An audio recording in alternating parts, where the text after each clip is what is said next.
Today, we're going to be tackling the 6th gym leader, Skyla. Of course, there's some surrounding areas of Mistralton to do beforehand, but not a terrible amount. I don't think it'll take that long. And then we will leave what I would deem to be, honestly, the least interesting part of this game. It's still enjoyable, but you know, it's just kind of a recap, sort of what you did in Black and White 1. Obviously, story, context, and all of that is different, and characters that show up, but, you know, same cities in the same order from gyms 3 through 6. And then I would deem that following this is the most interesting part of Black and White 2. And a lot of the moments and locations and stuff that you do go to in the main story here, following Mistralton and following the 6th gym, are undoubtedly, I think, my favorite parts of the game, to not be too redundant. And so, I did make, I think, just one slight change. We can do a quick team recap, I suppose, since it's been a few streams since I did that. So I have Jin the Samurott water fighting in this hack with an expert belt to increase the damage that we deal with super effective attacks. Good mixed attacker. Solid mixed attacker. Surf, Blizzard. This is going to be Ice Beam eventually just for accuracy's sake, but since we are going up against Skyla, it's like, okay, I doubt this thing is going to want to switch in anyway on the flying types, but this can maybe hit one of the flying types pretty hard. Sacred Sword and Aqua Jet on the physical side. I'm torn if I'm going to want to go with CC eventually for more power, but I kind of like being able to break through defense boosts. I feel like that might actually come in handy here and there, especially because Expert Belt boosts it too, so that is helpful. Then Sabin, the Nidoking, Sheer Force Life Orb combination, so we don't take a recoil on Sheer Force boosted moves, which of course I am running exclusively. I decided to change his nature, which was previously Impish when he was a Nidorino. So Nidorino doesn't really have a special attack stat, and so it's best to just run physical. And plus, it's not until this point in the game where I have the Sludge Bomb TM. I'm gonna get like Ice Beam and Flamethrower. I do have Blizzard and Fire Blast as options. And then, of course, Earth Power will be move tutored onto this in Lentimas Town over Bulldoze. That's the main differentiator. So if you'll notice, even with modest nature, minus attack plus special attack, this thing's attack is actually pretty close, so we can kind of run it mixed. I didn't want to decrease its defenses at all, and I certainly don't want to decrease its speed. I was going to make it timid, but I kind of like the idea, because another member of the team is timid, to kind of like diversify and just try to make that special attack stat hit as hard as possible, basically. And so yeah, this moveset's going to get a little bit of tweaking. I'm going to take a look at my TMs here in a second. Because yeah, the crit chance is nice, but I think Sludge Bomb and like just more power, not only from that slightly higher special attack stat, but also from it being base 90 instead of 80, I think will be better, probably. I can probably look up where the Sludge Wave TM is, because that's 95 base power. It has a lower poison chance than Sludge Bomb, but that doesn't matter with Sheer Force, because that's removed anyway. That's usually the trade-off and why Sludge Bomb tends to get run on most Pokemon that learn both, for that increased poison chance, 30% versus 10, I want to say. Got a relaxed natured Metagross, beefy defense stat and attack stat. And what I discovered was I looked on Bulbapedia because I was like, I thought that Meteor Mash was boosted, but it doesn't show up in the initial chart. You have to go to moves that no Iron Fist Mon actually learns. There's like a short list there of a few, and Meteor Mash is one of them. No Pokemon, at least currently, as of Gen 9, has access to Meteor Mash and Iron Fist as an ability. So it is boosted by Iron Fist, it just usually doesn't come into play. And so, I still think Clear Body is a solid option, because this thing's going to hit like a truck regardless, but eventually, once I swap out Earthquake for Hammer Arm, all four slots are going to be Iron Fist boosted. And even then, maybe I do want to keep EQ to not speed drop, but I mean, we're already kind of slow. we're already minus speed nature, so I think, you know, Hammer Arm's 120 power, I want to say. And it basically doesn't have a drawback. It gets boosted by Iron Fist. And yeah, that's going to be kind of crazy. Next, we have the Vibrava, Xandria the Vibrava, who I want to evolve as quick as possible. It evolves at level 55 in this hack, not 45. Obviously, Bug Dragon for this hack. Flygon has crazy stats in this hack, too. Maybe a little overkill, in my opinion. I think it's cool we're going to be able to run, like, Stab Bug Buzz and Draco Meteor, and I mean, I guess you can do that on base Flygon, but 80 special attack is not great. What's up, Eric?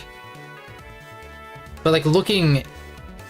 I don't know, I looked at my Pokemon's IVs, I didn't tweak them at all. This thing's attack IV is not great, from what I saw. And, like, some things, like, I think Metagross's HP is perfect, or it's, like, 30 or 31 or something. Like, a lot of these, I think this thing's defense IV is 30 or 31 as well. Something along those lines. And I think, like, Chandeler's special defense is also, like, 30 or something IV out of 31. Yeah, this thing I want to evolve as quick as possible. These stats aren't terrible. I experimented with changing its nature, although I realized because the base stats were altered on this mon, if I changed the nature, which I did temporarily, I went back in, I booted up the game, and it reverted the base stat changes to like its actual stats. So I was confused. I was like, wait, why are its stats so low compared to what I thought they were? And it's because it got altered. So what I did was I changed it back to a Trapinch, and then used a rare candy to evolve it again to like reset the base stats once I set its nature back. And I think I just like the option of running mixed. And while the minus defense is kind of annoying, it's like, okay, can we have some kind of drawback on this what's going to be crazy mon stat-wise? I don't want it to be like we could run Timid or something and not lower defense, but some kind of drawback I think is warranted, because Flygon is crazy stat-wise in this. But yeah, 55, we're aiming for that. Also, this moveset is really weak too. I want to get Bug Buzz on this, which I think it gets before it evolves or like as it evolves or something. Scorching Sands, I guess we want something to hit steals, right? So either this or Earth Power once we get to Lentamas. I kind of like the burn chance though, especially coupled with the minus defense, so I might keep that. Maybe. Base 70 is not great, but I mean,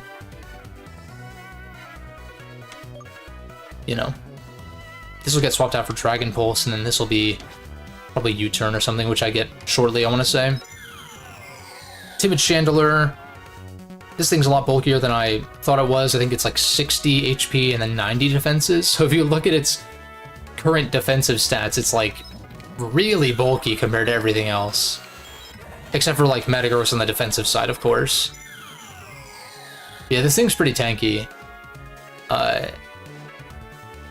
Solid moveset also. I feel like because its Flamethrower is nerfed in this, as you know, as it is as of Gen 6, I want to say. Like 90 power versus 95. I think Fire Blast might be like the permanent... This might be more or less its permanent moveset. Just swap out Hex with Shadow Ball. And maybe swap out Will-O-Wisp with like Trick. And do like Trick Choice Scarf or something like that. Could be interesting. I kind of like that idea, but I like being able to cripple physical attackers with Will-O-Wisp. It's nice. Though lots of Guts mons roaming about, of course. And then the latest edition, the Electros, which I didn't nickname. Also think went up. I might have some ideas if I really think about it, but I forgot about that. Moveset, I don't know what I want to do with this. There's lots of flexibility, because at least I recall this thing having a pretty wide variety of moves. I did notice that its attack IV is pretty low. And I think it no, this one has a perfect special attack IV. Its attack IV might be fine, but its special attack IV is literally perfect, so it's like, okay, I guess that makes sense then to just run a special set. In that case, like fully commit to that. Draining Kiss buffed. Draining Kiss is already kind of terrifying at 50 base power, let alone 70. Volt Switch for pivoting, Discharge for para, and just a stronger Electric Stab. I do like being able to spread paralysis, but Discharge kind of does that. Even though it's not guaranteed, it's 30%, but Nuzzle will likely get swapped out with something else. Some kind of coverage move. I don't know if it'll be Giga Drain for ground types. I kind of like that idea. I don't know where we get that, though. But figure it out. Give the EXP share on, right? And what I did do... So apparently, from beating the Hoenn leaders in... What's up, Space Cowboy? I think from beating the Hoenn leaders in Castelia... It's either like Nimbasa, Drifil, and Mistralton, or some combination of these mid-game Hoenn gym leaders. You get the choice items. And because I skipped over Brawly by accident, because I didn't realize you had to fight them before the actual gym leader, so I missed out on fighting Brawly, and so I figured, okay, let's just not keep doing that, because it's weird to like fight Roxanne, skip Brawly, then fight Watson, and it's like, okay. And so I just PK Hex these in, because like, I don't think there's any doubt that I couldn't beat the Hoenn leaders. Now I know for next time, like next playthrough, to actually fight them beforehand. Now I know to do that, and I will for sure do that, so I don't have to do this again. Collecting the V5s in BN3, nice. But yeah, so I gave myself the choice items, which, like, I don't know, it's one of those things where I don't like that it's locked behind something that's missable. Plus, if you're playing challenge mode, I think the rewards are changed, which is a little odd. Maybe a lot of my memory of this is the original Volt White 2. I'm trying to remember if the Hoenn leaders were in that or not. I don't remember.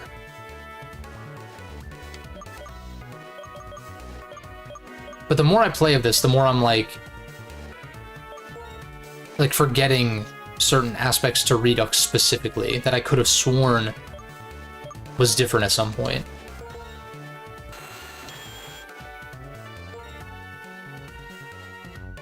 Oh, you finished up the time trials in BN3? Nice, man. Congrats. It's another title mark down. I'm gonna lead our boy Sabin here, but I'm going to real quick. Well, yeah, I'm gonna take a look at the TMs real quick. I guess the main one would be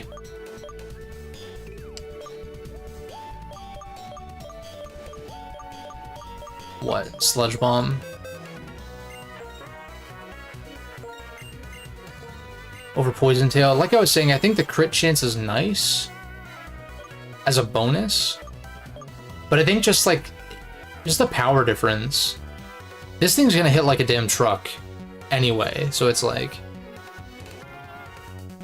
doing the shit rolls against Yamato Man. Yeah, that's a Yamato Man's time trial is tricky, I will say.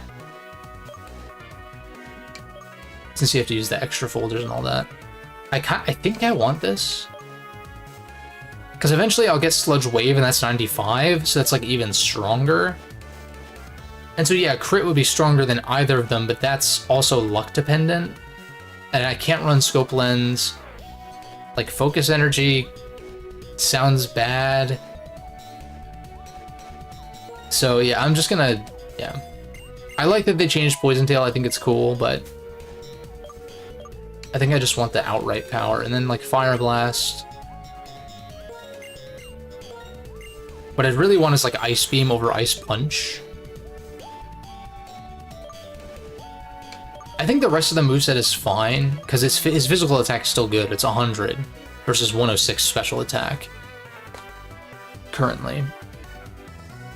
So you can still run mixed. This, isn't it 30% plus 30%? Didn't I do the math already? It's like 10% is 6, multiplied by 6, it's 36, so it does 96 versus Earthquake's 100, but with the recoil, yeah. I think that's right. I think that's correct. Whereas like Earth Power is base 90, so like 9 times 6 is what, 54? Holy shit. Wait, so it's a 144 effectively base power? Or not, like, just like factoring in the Life Orb Sheer Force if it is 30 plus 30%, like 60% total? I know Life Orb is 30%, I'm just trying to think. I think Sheer Force is 1.3 times 30% boost. That's crazy. Yeah, I think we leave the rest of it for now, though. I could have sworn Electros got Energy Ball, but I guess not. Yeah. I don't know what else I would want to give it, though, over, like, Nuzzle. And maybe the Para... Maybe dishing out Paralysis more reliably like that will actually be good. Doesn't even get Not. Oh, it does. Maybe not great for Skyla, but I'm also like, this 30%. The Skyla's flying types are not going to want to take this anyway. It's possible she has like a Gliscor or something, I don't know. And maybe she has a flying type that is neutral or something, but they're not going to want to take this anyway.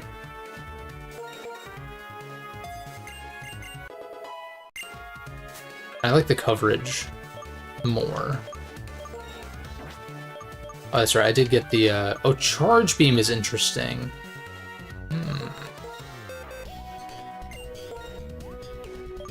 It also gets Flash Cannon. I don't think that's very good, though. I think Grass is just better coverage in that case. Charge Beam is an interesting idea, though. To boost the special attack, but at the same time, if I did that, I'd want to run Thunder Wave or Nuzzle alongside this. I think this is fine. I'm hoping Electros ends up being bulky enough to not... like, to just kind of stick around on the field for a while, so... I would say without further ado... Although, wait, these choice items are tempting, though. I think for now, I keep clicking the wrong thing. I think for now, I'm content without them. Like, Nito is not going to run a choice item. Life Orb is just better for him. E-Belt is better. I like being able to switch up moves with this. Like, we could choice ban the Metagross, which is always never a bad call. Being able to switch up moves is nice. But typically, if you think about it like this, if I go for Meteor Mash on something that I want to go for Meteor Mash on, and they switch out, I'm probably going to want to switch out in turn anyway, as opposed to going for some other move. Maybe there'd be a scenario where it's like, okay, I Meteor Mash... What's a good example? I guess a Steel type? Or, sorry, I Meteor Mash like a Rock type and they switch into a Steel, and I want to go for EQ because I'm not scared of the Steel type that came in, but...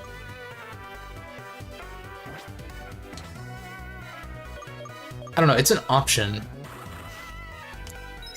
This thing needs a Violite until it evolves, and then I can see about maybe choice items.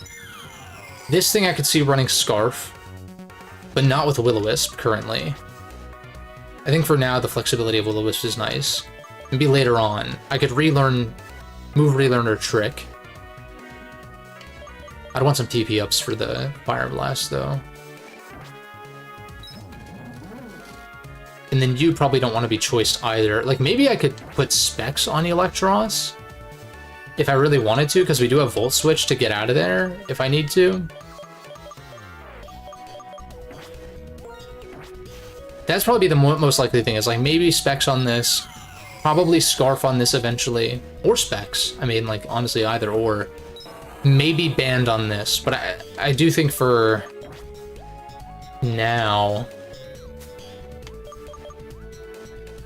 I think for now we'll just leave it as is. If things are like, if for some reason our Metagross, which let me remind you it's a Metagross, is failing to pick up KOs, then sure, I'll give it the choice band.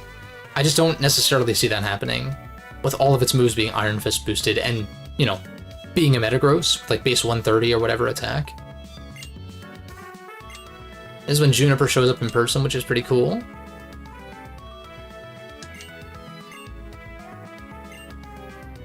Seen 401 Pokemon. Here, take this Master Ball, even though Does not make a difference. Most powerful kind of Pokeball, can catch any Pokemon without fail, blah blah. Except for Kyurem White, which we're gonna go up against.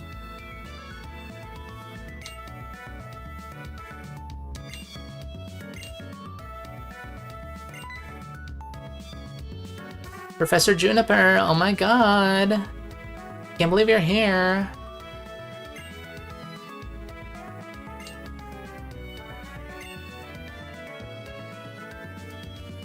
To cross Twist Mountain, right.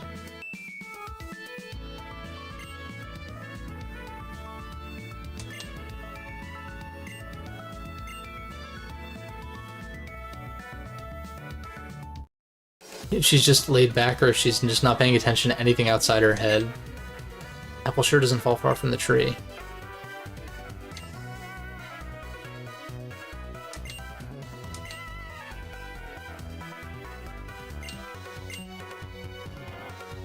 Suspicious people hanging around Toast Mountain.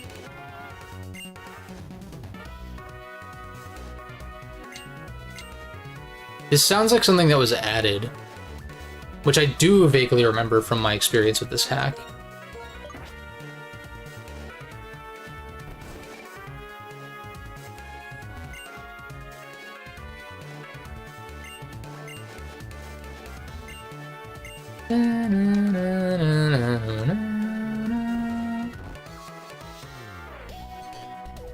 Is there anything in here?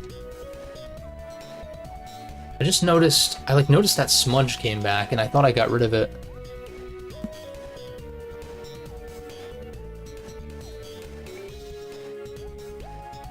I'll just spray down this monitor later. Like fully.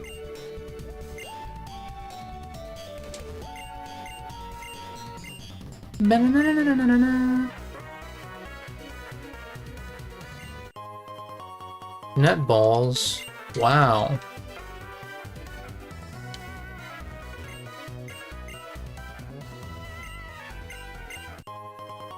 Sharp beak. For all those flying moves I'm running on my Pokemon.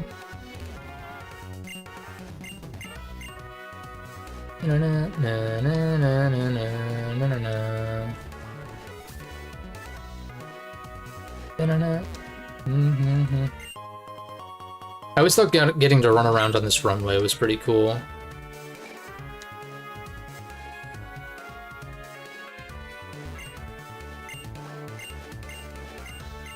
Mulch, mulch, mulch.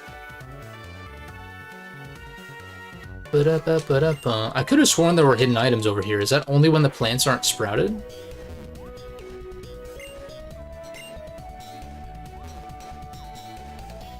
Maybe so.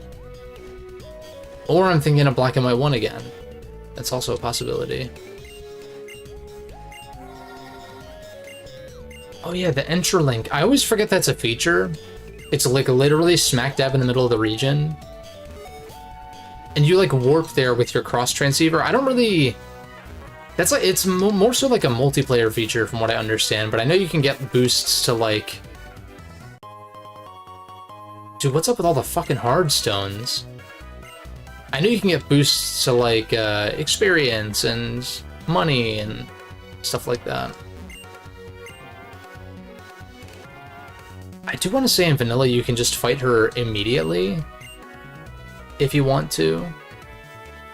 Like, I know Celestial Tower is typically optional. It might still be. Still want to go in there just to see what's up. Item-wise, primarily.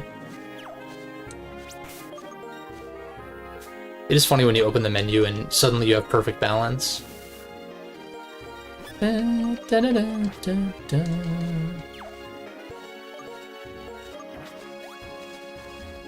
Yeah, I know this other one's a fungus, but I'm still gonna clear it out.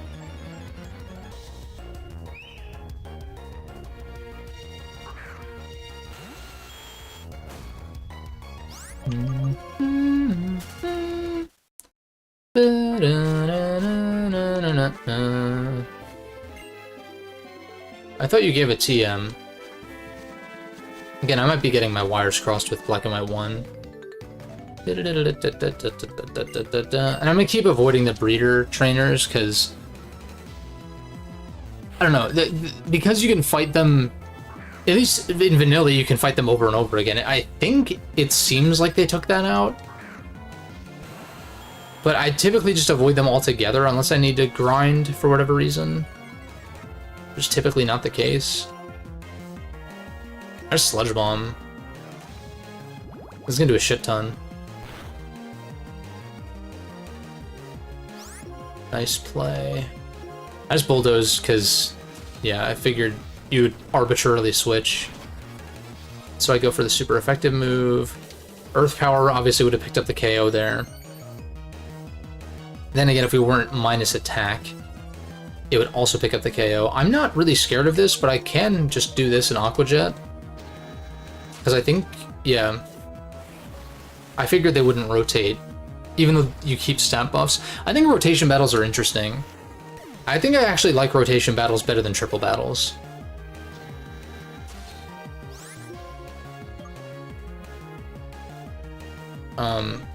I guess I just surf, right? Oh, you're faster. I guess that makes sense.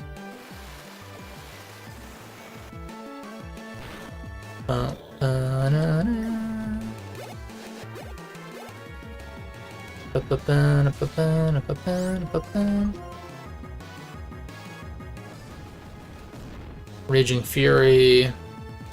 Chew that up. Slice the Houndoom in half.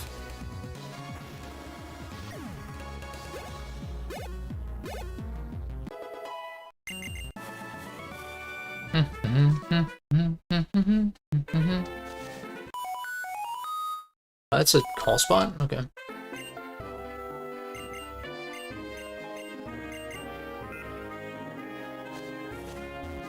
I feel like unless you're actually going to do those trades in the post game, or like actually go to all the spots, it's better to just leave that cross transceiver in Nimbasa.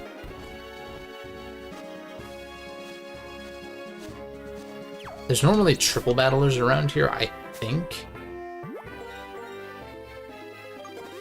But the thing with triple battle, like, you can't prep for triple battles, like, at all.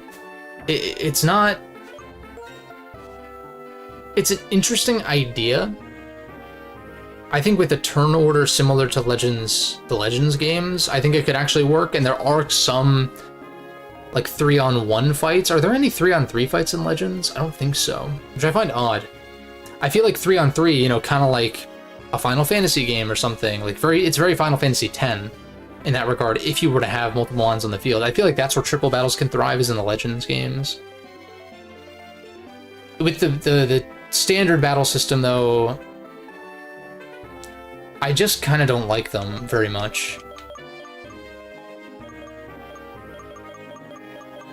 Mostly because it's near impossible to prep. If your positioning's bad and you have Pokemon that are vulnerable to whatever spread moves the opposition's gonna go for, then you're just screwed.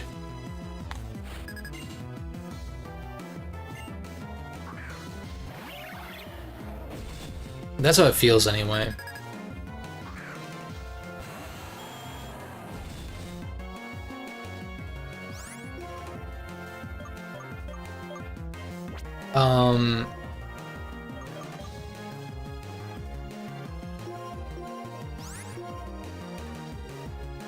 I think I do this because I know, but I feel like they're gonna outspeed and kill Jin with some flying moves. Oh, interesting. You went for... Okay. That's kind of fine as long as I don't flinch.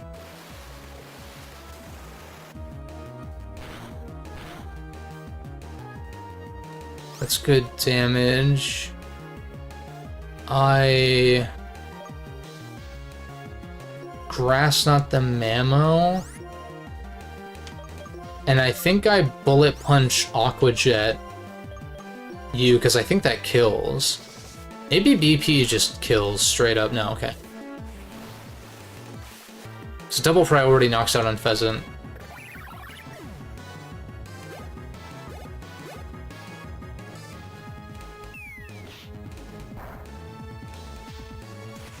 It's pretty good. This should do a lot.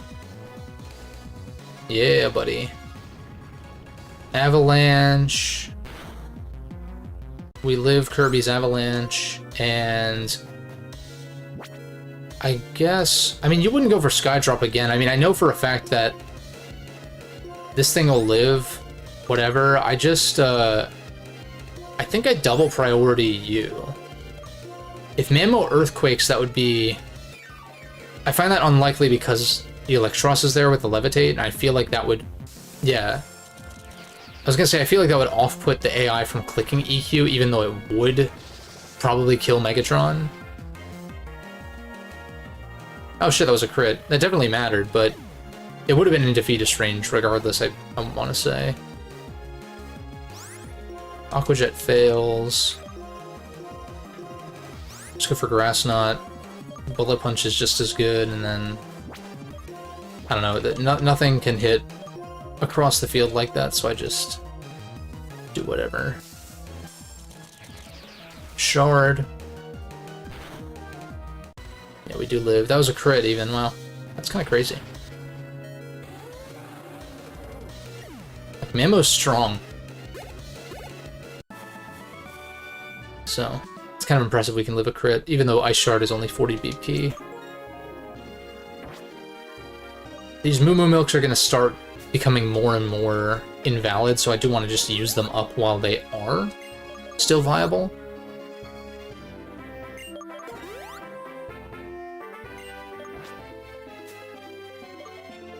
Also, I do have these medicines here. HP up.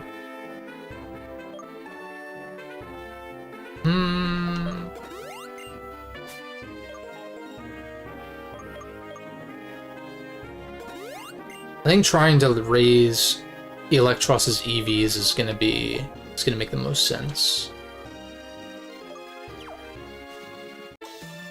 Oh wow, okay. Okay, I see you. I guess you see me in this case. Yeah, there are quite a few trainers, especially in Celestial Tower, but I don't see this taking terribly long. This is an easy Megatron switch in. I'm pretty sure Bullet Punch just, like, completely shatters you. Although I'm gonna go for Mash, because I'm like that. That was a good call. This thing doesn't have a defense stat, really, so... I think even at +2 you die to Mash plus Bullet Punch, or just to Mash. Wow. No boost, though, which is kind of annoying, but... it happens. Ursa... you probably have EQ, right? Let's find out. Oh, we're faster, too. Just right in the... right in the center. Still no boost. Oh, Night Slash, okay. And I guess because we're faster, I don't need to worry about bullet punching. I can just try to get an attack boost again. There it is.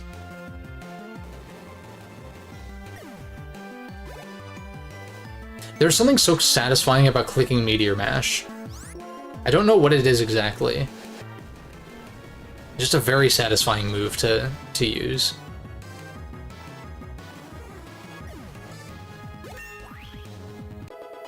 .48.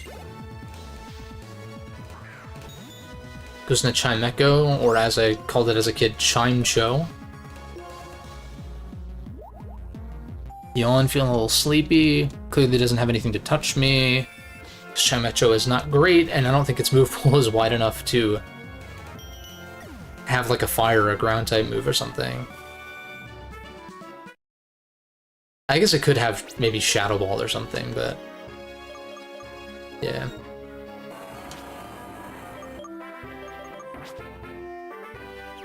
Pretty sure this house over here heals. Yeah. This is one of the better innovations, if you want to call it that, of Gen 5. Also, is just like placing heals throughout the routes. Oh, but it makes it too easy, and it's like, it's just avoid the tedium of going back to the Pokemon Center every single time you want to heal up without using healing items. I think there is something to be said for, like, maybe charging for healing at Pokemon centers or something. But, I don't know, it's Pokemon. That particular aspect doesn't really bother me, I guess. Feast your eyes. I can't do a Scottish accent. The genies are pretty cool. They've grown on me. I think their Therian forms are obviously a lot cooler because they look more distinct. Landorus Therian famously insane in competitive Pokemon. Both singles and doubles, I want to say. Torn is really good too, though. Bulky, fast with regen. It's like... it's kind of a nasty mon. Thundurus is easily the weakest of the three, but it probably still has its uses. It's just in current day, underwhelming.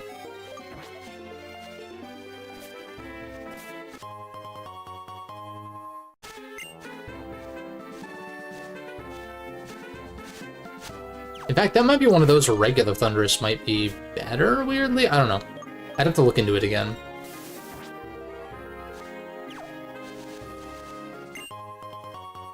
Got the Leaf Stone. I know False Swipe did a Thundurus video somewhat recently. Clearly I didn't retain very much of that. Or the specifics, at least. You're facing north, right? Yeah. Get the Elixir. I guess I'll just... yeah.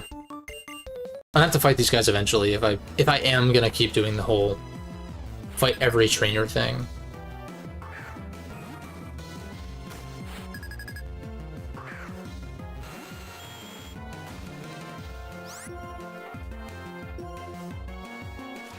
Like, maybe Celestial Tower I want to just kind of get the items and try to avoid trainers. Because I think it is kind of fun to try avoiding trainers, especially when they like change the way that they're looking and all of that. Or when they're moving around. It's more so the spinners or whatever they call them that are pretty fun to try to avoid engaging with. Tailwind.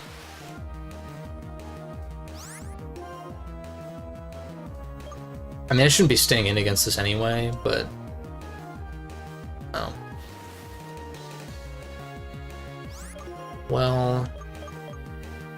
thanks to Modern Mechanics, I just go into View. Because I can't get parried from Pounce. I think. Yeah, because Electro types are just immune to Paris straight up.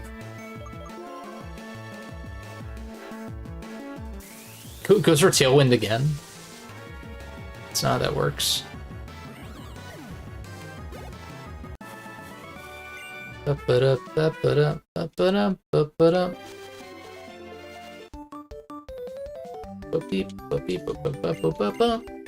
What's up, Skeff?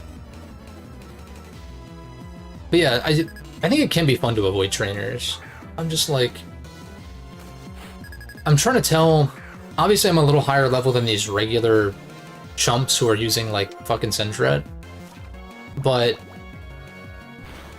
which makes me a little bit less nervous that I'm over-leveled for Skyla. Which is good, because I don't want to be over-leveled. What's up? How's it hanging?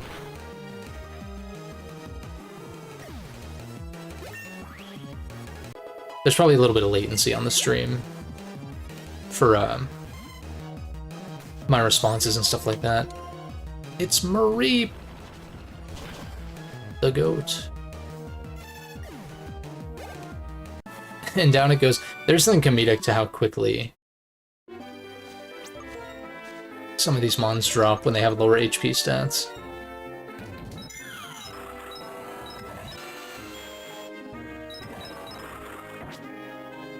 Start leading this, I guess. I want to get Eel caught up, so that way I can maybe throw the EXP share on this, because this is... it's weak to flying in this, so it's not going to be great against Skyla anyway, so I'm kind of like... yeah, let's accelerate things, try to get it to 55, and get on with it. I'll do Celestial Tower first. Just see what's up.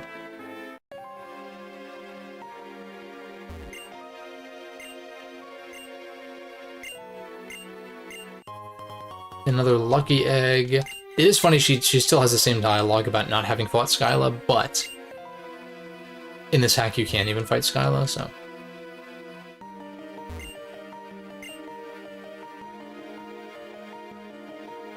It's kind of neat that this is like an optional dungeon here, whereas in Black and White 1 you have to climb to the top.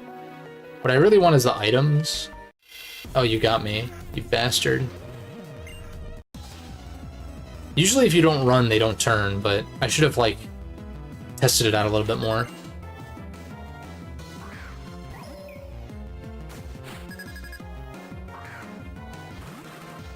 Little baby Litwick. Gonna get... It just probably doesn't even one-shot. I fucking knew it. That's funny. That's funny. This Vibrava's really, like... I know they buffed its stats, but it's really not cutting it right now.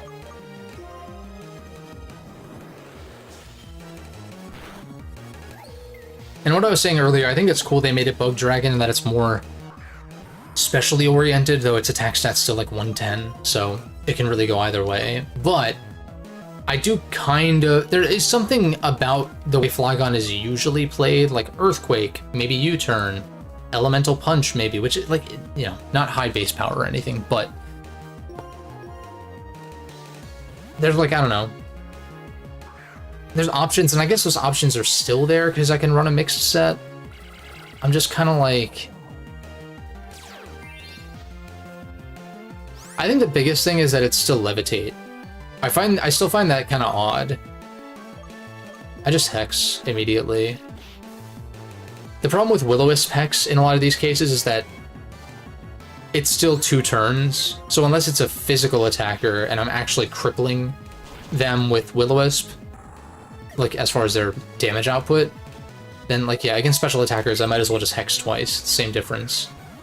Also, Shadow Ball is going to be really nasty because that would have picked up the KO there.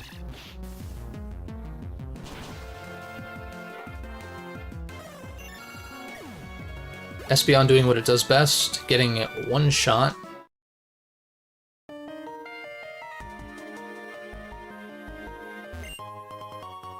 Mental Herb. Already established this item is kind of not great. Getting to shake off a taunt is interesting, but it's like... I feel like there's just so many other items you'd rather run in most cases. How far off are you? Basically 2 full levels.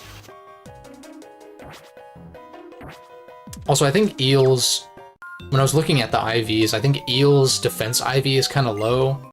And so the bold nature kind of makes up for it, puts it more in line with its SpDef, naturally.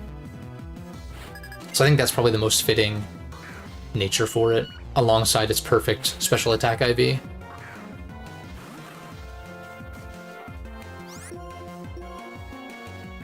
Signal Beam. Getting Bug Buzz is going to be very cathartic. I'm looking forward to that. I don't think Rock Tomb is going to do what I think it does. Then again, I probably do live a single ice move. It's not ×4, so screw it. Let's just go for Rock Tomb and see how much it does. It might kill. This is a Vanillite we're talking about, but yeah, we'll never know. We'll literally never know. Roselia. Just Dragon Breath, hope I para. I guess I'm faster, so it doesn't really matter. Ingrain, it looks like this... Yeah, this will kill. Barring, like, an extremely low roll randomly, but yeah, no.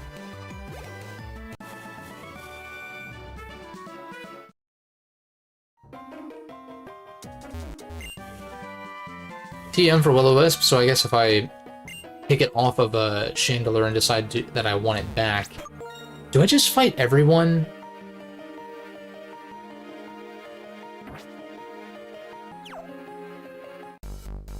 It's like, what's skipping 1 trainer, you know? There's a few more floors left, but I've been very thorough thus far, why stop now, right? Goes Poliwhirl. Might try to Hypnosis me randomly. I think I'm safe to just stay in once and just see what it goes for, though. Maybe Icy Wind, maybe...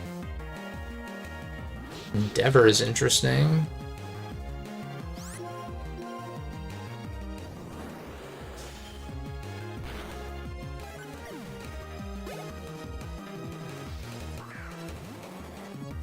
This is a fairy type, so I do not want to stay in. You would go for fairy move, right? Like,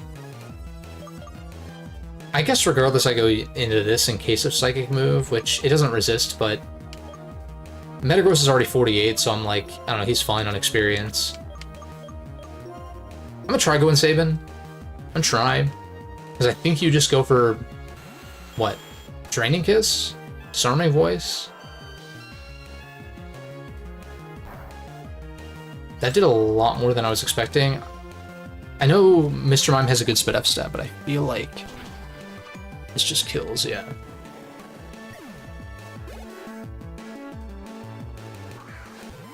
I think if my math is correct, it is 144 base power effectively. When you factor in the Life Orb Sheer Force boost.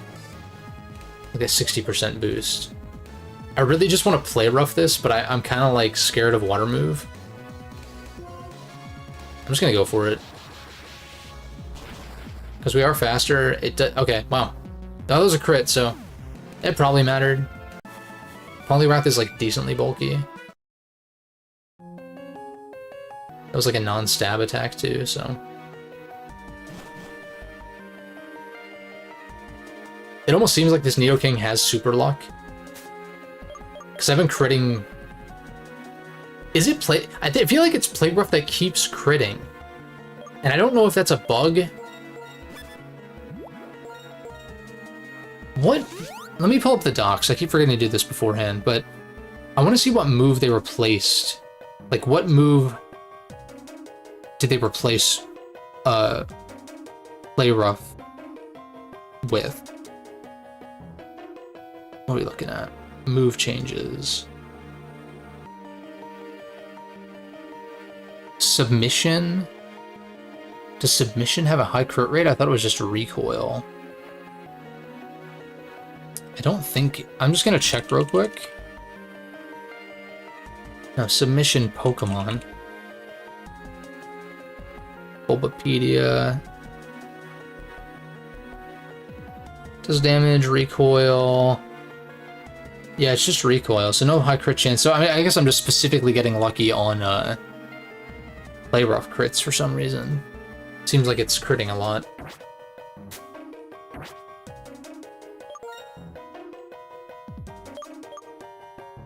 We just keep leading Vibrava until Eel catches up, I think.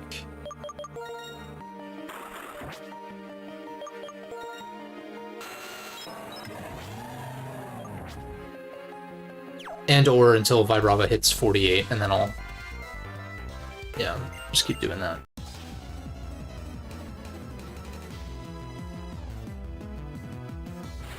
This team is pretty cool, though. I do like this team composition. I'm glad using Nidoking has been... excuse me. I'm glad using Nidoking has been as fun as it has been, because that would have been a bummer.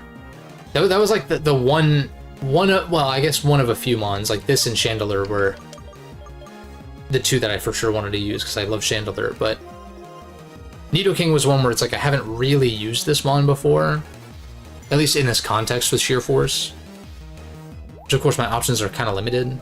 It's like Gen 5 is like, yeah, I guess you could use it in the later gens, but like, do you really want to, per se?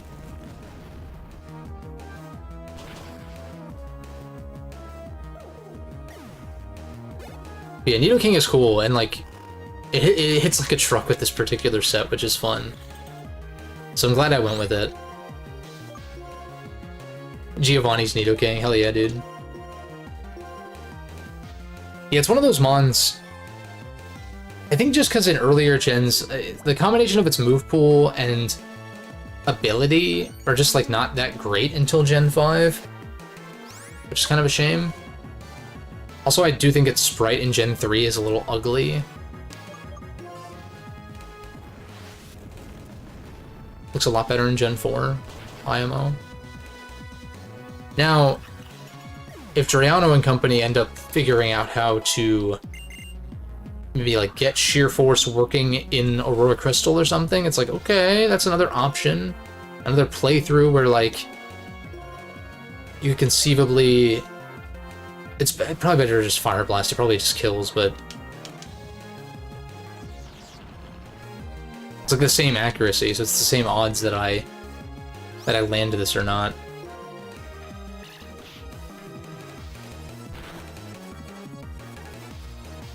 Lit. Yeah, I think once I do get Shadow Ball... I mean, Wisp still has its uses, for sure. But, once I have Shadow Ball, it's like, I don't get the ×2 boost from Hex for statusing things, and so I do kind of think that Trick would be nice, because you do get... When you use it in trainer battles, you do get the item back at the end, which is cool. I did confirm that. What's up, Jess? I think that'll be the set that I run. There's something about Choice Scarf sets that I really like running. Like, that Scarf Togekiss in Renegade was really something else. I didn't even run, like, I don't know, does Kiss get, like, Switcheroo or something? Even if it does, it's not like I was running that, it was just 4 attacks. But it was pretty nasty.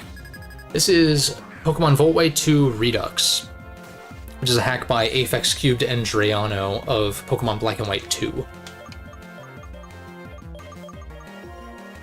Currently making our way towards the 6th gym badge. And the plan is to press on past that as well, so. Easy to a KO. I did realize that he set up the future sight, so I'm going to switch out this next turn. Okay, well, there was no next turn. Heard about it. Yeah, no, I mean, I'm a big fan of Drayano's work dating back several years at this point. Probably back to, not like his earliest days, but probably back to like, I don't know, 2017-ish was probably when I really started getting into emulating these games, and so therefore doing randomizers and really like getting back into Pokemon after feeling pretty burned by Gen 6. Moonblack 2. I've heard about that hack, but no, I have not played it.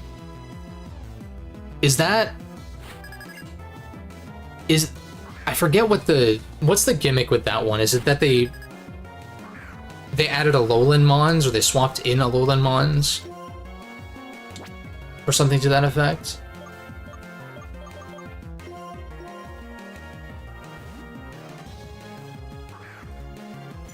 Yeah, it's one that I've heard of, but...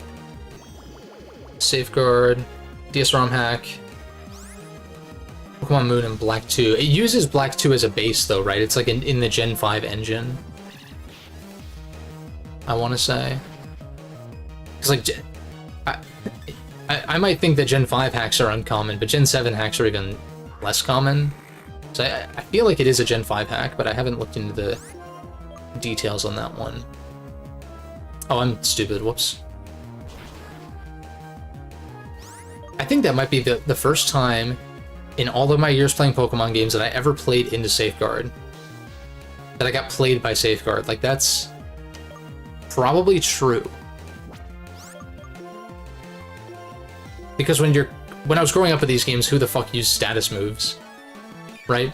When you're a kid, like, who uses status moves? And let alone in the instance that a Safeguard gets put up and then you go for a status move. I just wasn't even thinking about it.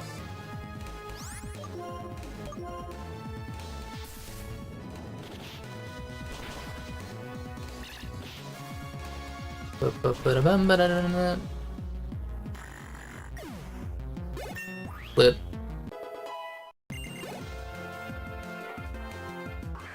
Safeguard wore off. You are kind of scary though, physically attacking. Ghost type. This is where my lack of ghost resists comes into play. I mean, I am faster, so I feel like Hex just kills you. And it wouldn't be the worst thing if this got knocked out, per se, either. It's not a Nuzlocke, so... Wait. They make it Ghost normal? Then it must be, because it was immune. Oh, I outplayed and then... Okay, I outplayed twice in a row. That's fine. First Pokemon game was Shield. First time playing Pokemon, didn't know what status moves were useful. Yeah, I think that's totally fair. That's totally fair. Usually the vanilla games, dating back, really back to the beginning, like, you don't really need to use status moves if you don't want to anyway. It doesn't really incentivize the use of them. Maybe just Fire Blasting Raw was better. I want to see how much Energy Ball does, though. You're burned, so this, yeah, this doesn't do much.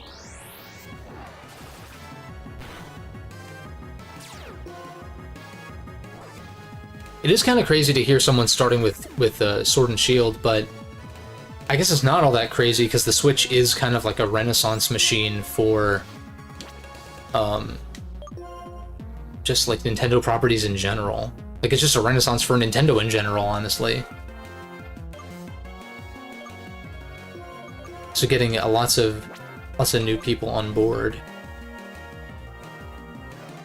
Is Ghost Fairy? I feel like I just melt this with... Well, Hex is Hex better? Wait a second. Math. 110 plus stab. Well, I guess they both have stabs, so we don't have to factor in stabs. So it's 110 versus 130, so yeah, obviously Hex does more. I don't know why that was a question. Dynamax Gigantamax for your first Pokemon gimmick. See, I remember the days when there wasn't a gimmick. Or when they... I guess you could say the Gen 4 gimmick was Physical Special Split, but that just stuck around. So it's like... That is kind of funny to consider, actually. I guess Gen 3 was like... Gen 2 was like Day-Night Cycle, right? If we're thinking all the way back. But really, like, Gen 6 was where the gimmick thing really started, to be fair. Missed those days. Yeah, it wasn't that long ago, but I can understand. I can understand that.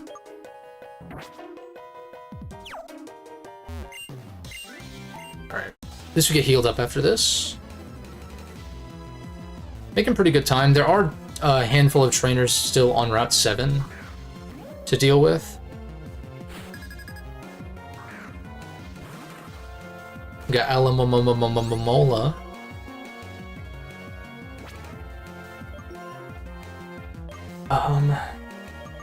Yeah, just going to this, I guess. Oh, nice. Second Pokemon game with Soul Silver. Okay, okay. Respect. Gotta respect that.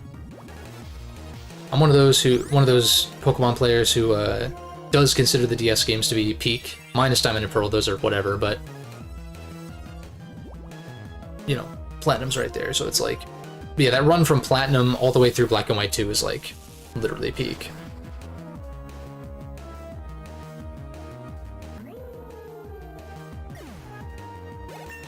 In my opinion, of course.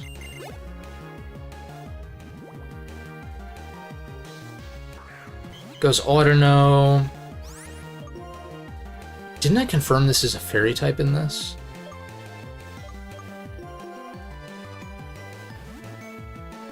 I want to say I went for Sacred Sword and it was neutral.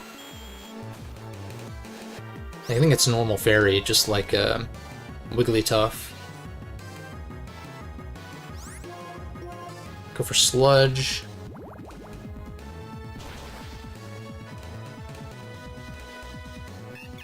Yeah, see, we don't even need the Poison Tail crit chance. This thing just crits.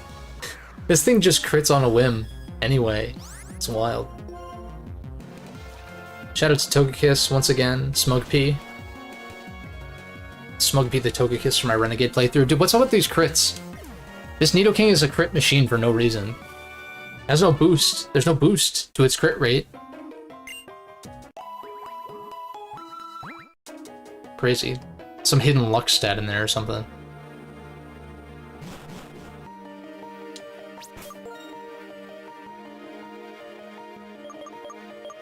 Yeah, Eel is almost caught up. I might as well keep the EXP share on it until it hits 48 because it's so close. I guess I have just resigned to fighting everything, right? So just keep doing that. Third one was Pokemon Violet. Makes sense, that makes sense. Considering it's, you know, on current hardware and all of that. I know, like, getting your hands on hard copies of the DS games can get very expensive, for sure. This thing is Psychic Dark, I'm pretty sure, in this hack, so this gets nuked.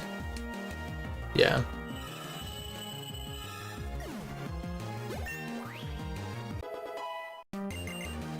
First Pokemon game was Pokemon Ruby. Hey, same.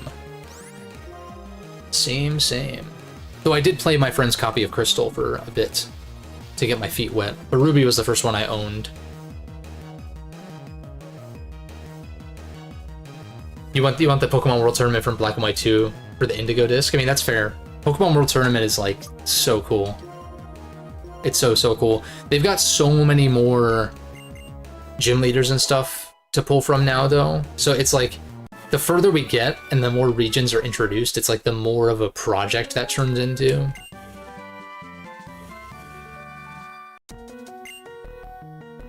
Miss those 2000s. Yeah, those were the days. I still remember the hype cycle for, like, Diamond and Pearl and stuff. Oh shit, even Fire and Leaf Green. As early as that.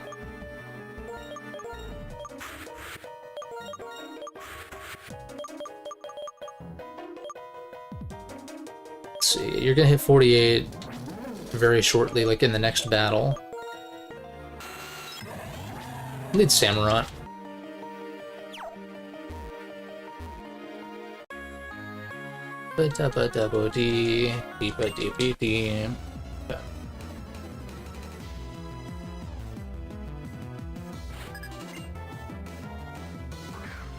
Wow.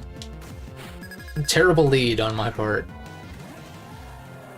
Lead woat. I'm just going at this, though. There's no way they gave us something crazy like Earth Powers. Like, the worst it can do is... What? I mean, I guess that makes sense. So on the fighting type, it's just like, you know, Electric Stab. You would think, yeah,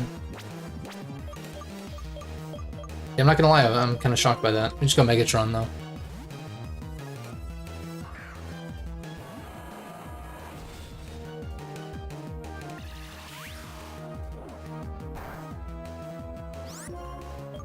Just EQ. Yeah, I would say so. You can even kind of argue for, like... Yeah, well, I guess... If you wanted to say from the start of... Like, the first two gens are iconic. I mean, I grew up with those being around and stuff, and I played them not too long after. Like, during the Gen 3. During Gen 3 was when I, like, caught myself up, so to speak. But, you could even say, like, that decade from, like, what, 2002 or 2003 through, like, 2012. It's like Gens 3 through 5, basically. Or kind of that golden era. I personally maybe wouldn't even quite put Gen 3 in that high regard these days. It's not too far below, but it's like... Like, my generation ranking, which I've been considering for a long time now, is like... It's like 5, 4, and then I'd probably put 7, actually. And then 3. And then the rest of them, like, I don't know. Maybe like 6 next, even though I don't really like Gen 6 that much.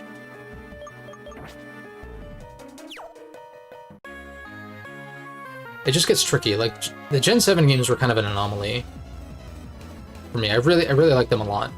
Do need to replay them and just like see how I feel about them now. It hasn't been that long.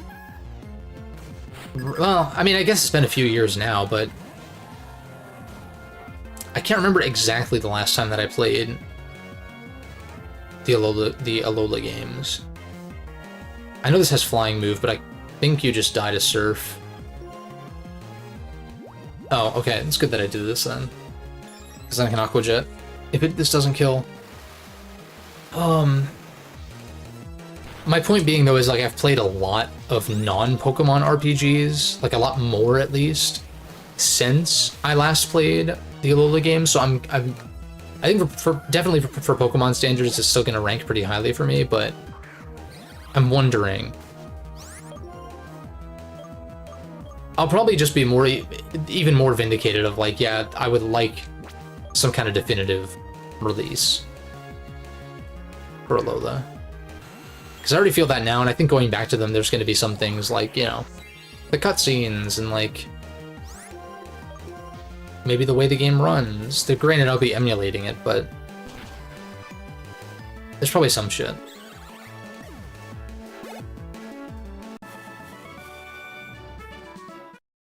I also don't want to, like, keep bringing up the same talking points every stream, but then again, because I'm streaming daily, there's not really, like, I don't know. Like, what changed between yesterday and today? Not much. Not much changed.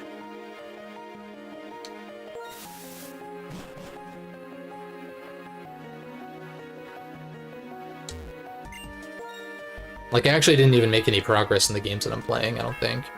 Maybe I played a little bit of Vengeance. Maybe? Did I? Like, after I streamed? I don't think so.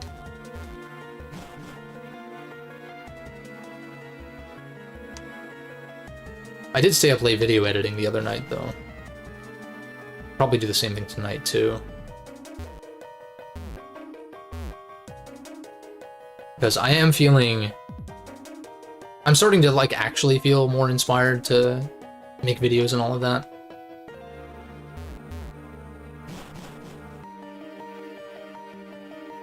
And I want to actually get around to doing bi-weekly uploads. That probably won't happen until after I get back from my trip, but I will for sure have a video out before I leave at the end of the month. And then when I get back, I think I hit the ground running, and I'm kind of like, I plan to do bi-weekly releases if I can, if that seems feasible.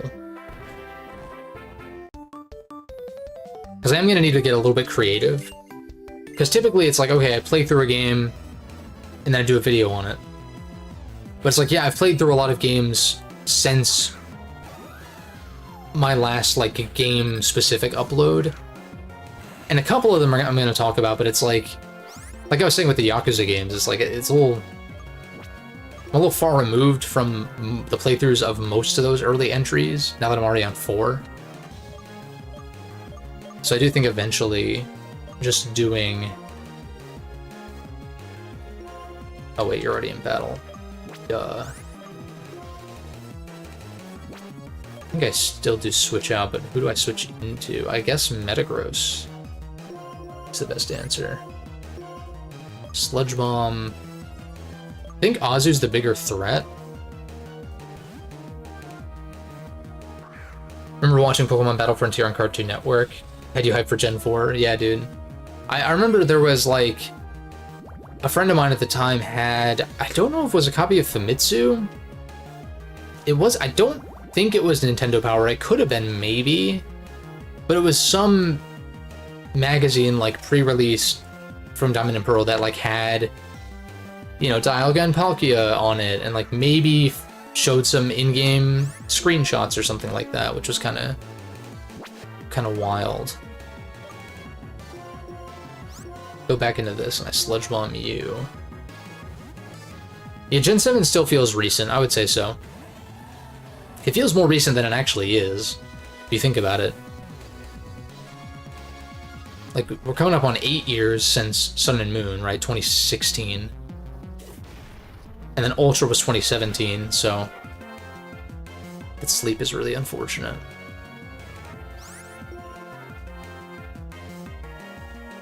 I think...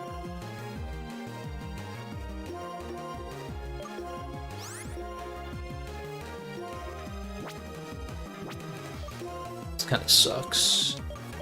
I think I... oops. think I spend this turn healing. And just, like, see if I can't, figure something out here. Goes for Moonblast. Makes sense.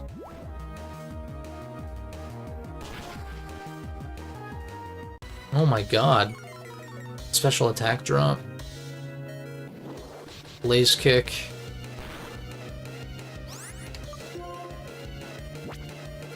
I guess I just switch both out then. Who takes Blaze Kick? This does. Assuming it goes for the same thing again. If it goes for High Horse, I think we live. But...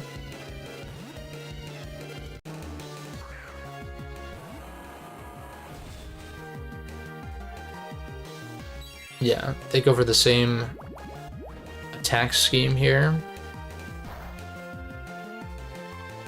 Does go for High Horse. I don't know why I went for Blaze Kick randomly then.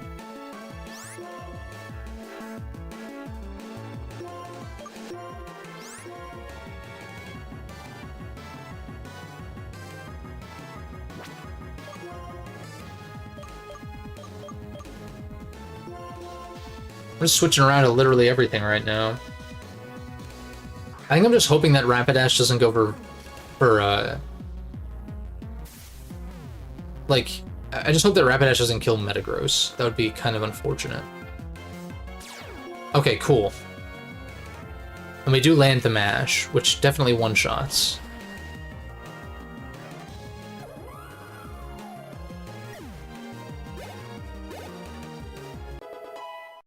Sabin's 48. Goes into Maw, which Metagross handles. I just realized the situation that I'm in. The fact that they have 6 Mons, and I'm like, uh-oh. They're clearly Fairy-type specialists, too. I don't think Rapidash one-shots. Well, okay, maybe coupled with Sucker. Oh my god! Okay, they're throwing. Mawile clearly huge power, like it's Mega. Clearly. Because holy crap. Now, Rapidash is Fire Fairy. I think even if it was still pure fire, it would die to Bullet Punch here, but... I'm just go for BP. Plus that outplays Sucker Punch. As well. Like, it probably goes for Sucker Punch but fails, right? No, it just goes for Play Rough on Eel. Okay. Eel dies. It's nearly 49 though, so I'm like not too concerned about that. Experience-wise.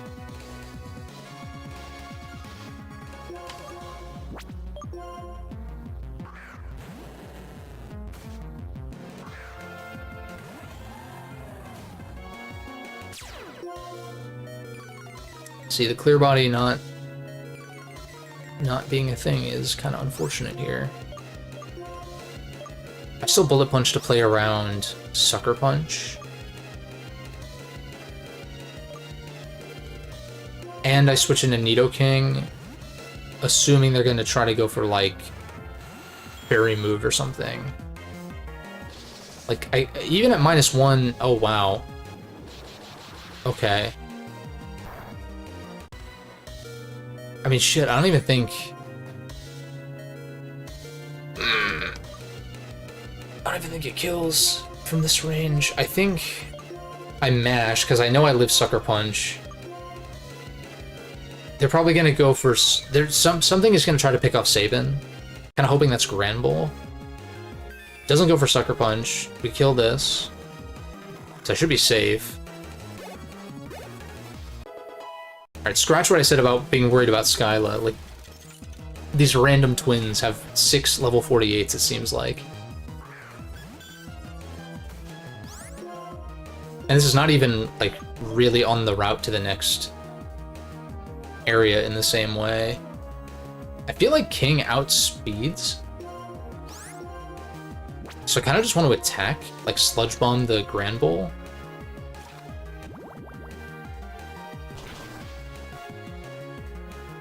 Yeah. Okay, I don't think the crit mattered, but like it's possible. Goes for Icy. It's okay, King did his job. And, like, maybe there's one more mon in the back. And literally every time Metagross gets a stat drop, I'm like, man, I keep lamenting not having Clear Body on it. Even though it's going to have a full moveset of Iron Fist boosted attacks, it's still like, hey, speak of the devil. Oh, this is base 100. So this is clearly worse if I'm going to use Clear Body. But if I'm going to stick with Iron Fist, then this is better. Lower accuracy is kind of bad. And the speed drop is not great. But I have priority, and I'm already minus speed to begin with. So I'm going to try this for a bit. And then if I need to switch it to Clear Body, I'll just do that at a later date. If it continues to become an issue. Because as I was saying, Metagross hits hard enough anyway, to where I don't think the Iron Fist... Like, the Iron Fist boost is nice, especially when it was a Metang. But not being able to get stat dropped, I think, is probably better.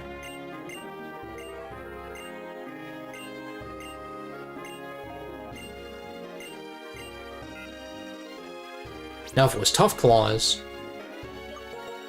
that might be a different story. Because Tough Claws applies to more moves, and I think is a higher boost? I think? Iron Fist is like 1.2 times on specifically punching moves. I want to say Tough Claws is 1.3 on contact moves. I'm going to double check this real quick. I'm not too familiar with Tough Claws, because it doesn't come up much in-game.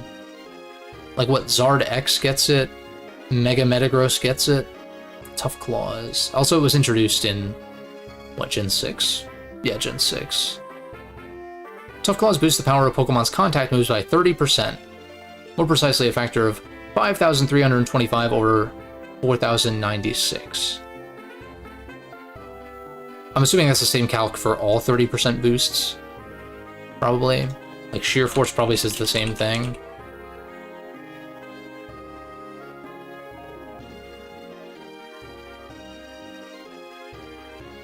Yeah, it's the same multiplier. 5325 over 4096.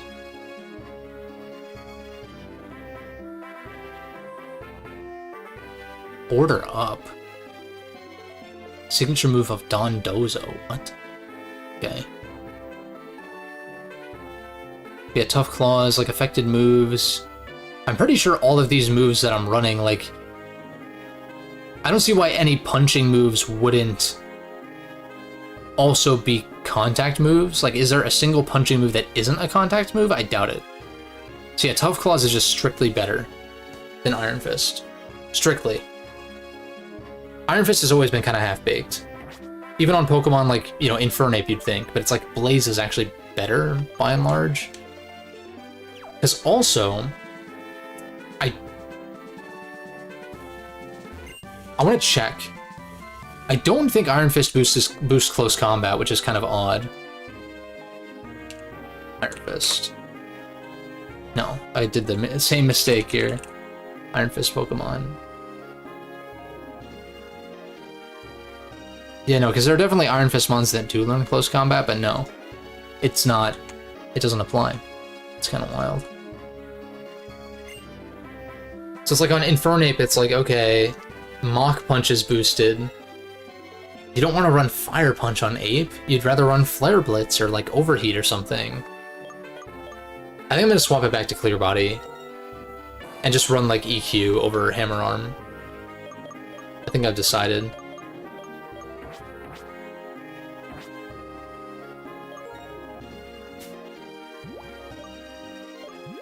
I do have the TM for EQ, right? So I can just do that.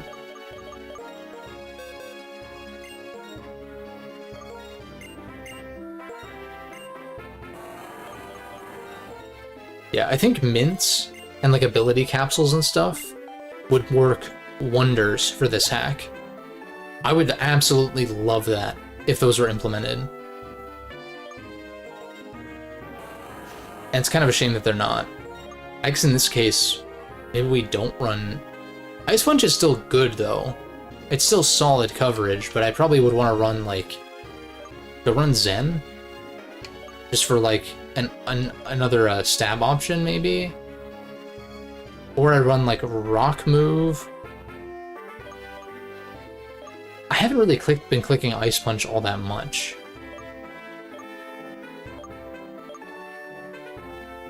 But Elemental Punches could still be decent, like, even though they're kind of low-ish BP. I am going to go ahead and swap it to Clear Body real quick, though. Well, I normally don't do that. People already left, so... That's always fun. Pokemon Tools... I do have to close out of the game, so just don't mind the silence for, like, literally 60 seconds. Open this. Go in here. Clear Body. Set. And Metagross didn't have any stat changes, so I don't have to worry about that being a thing. Go ahead and export. All the way to Redux. Save exported. Oh my god. Can I click on the thing that I want to click on, please? Okay, open this back up.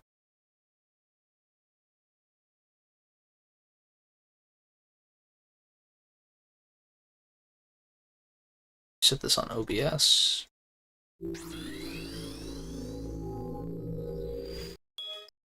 Alright, and back at it again.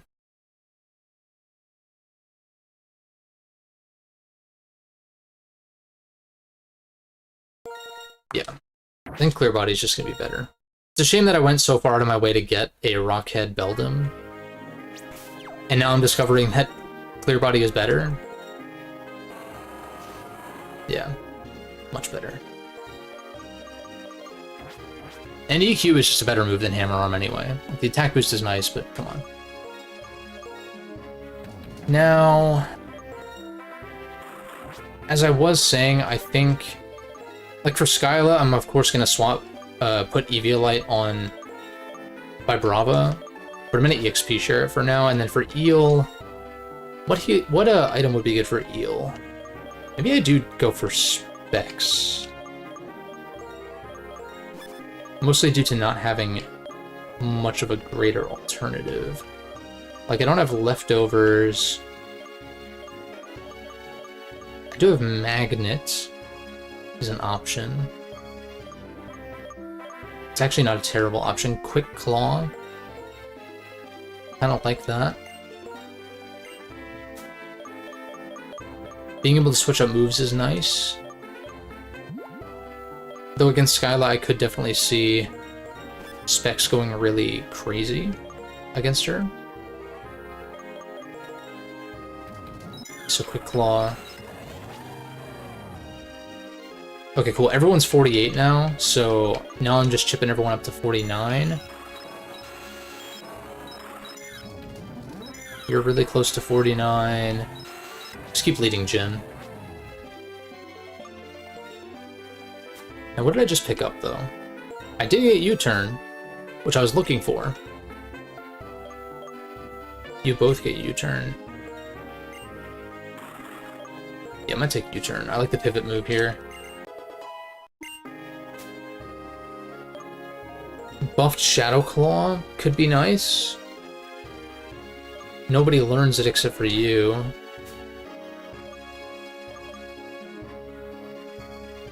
Anybody else get Wisp? I doubt it. I doubt it, but it's probably just Shandy. Yeah. Now, funny enough, U-Turn can actually be kind of good on Pokemon that learn Volt Switch because you don't want to deal with ground types, maybe, blocking it.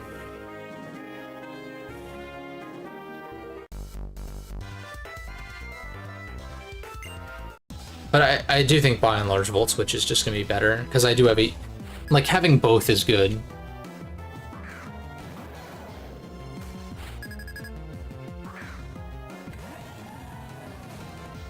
Got the Girder here. Just Surf. Not particularly scared of this.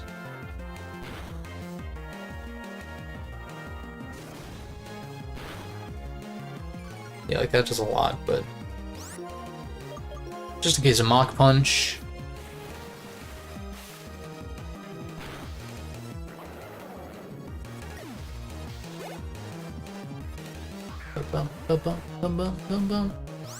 Hard walled by this. In which case, I think this is the eel's time to shine, in fact.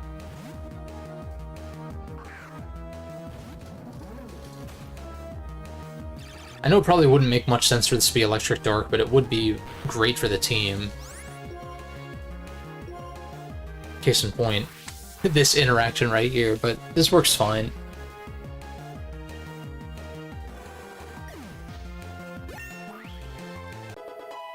Eel hits 49. There's a Quag, but you can't actually hit me with a ground type move, and I kill you with Grass Knot.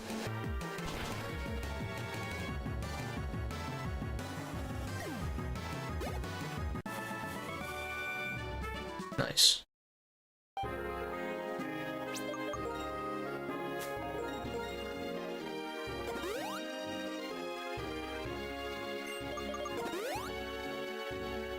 Yeah, something I really appreciate about Emerald Rogue is the fact that there are nature mints and ability capsules and patches in that. Obviously it's a roguelike, so it's a little bit different in the way that you build your team, because it's like per run. And so in a game like that where your team is kind of temporary in a sense, like until you lose or, you know, win the run, in that case, I really don't mind dealing with suboptimal stuff, but then having the option to buy mints and ability capsules and stuff if they're in stock at certain parts of the, at certain shops. It's just a nice option. And I know that the Gen 3 engine is a lot more flexible, so maybe it's not even really possible to add in items into the Gen 5 engine, but that's like one of a few things that could make this hack even better, I think.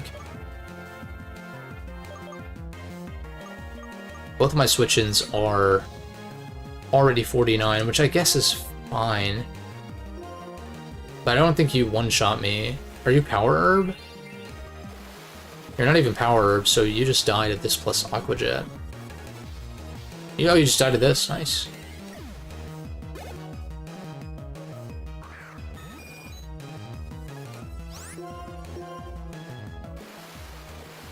And see, this is a flying sprite done right. It's a little goofy, because like it lets itself free fall, and it's like that's not how that would work, but it just gives a lot of character, though. This one, too, like the fact that it is fluttering really fast, like, you know, a moth would. Of course, you're probably tinted lens, so that's not actually resisted damage. Jet kill from here? I feel like maybe, yeah, we have a higher physical attack stat. By a bit, yeah, nice.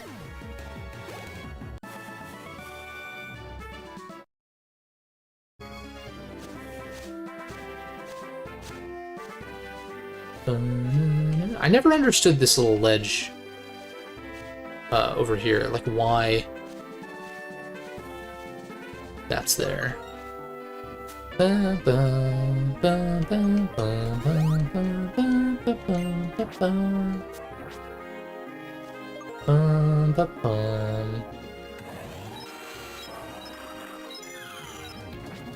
Nidoking is now the furthest behind, so we'll throw you in front.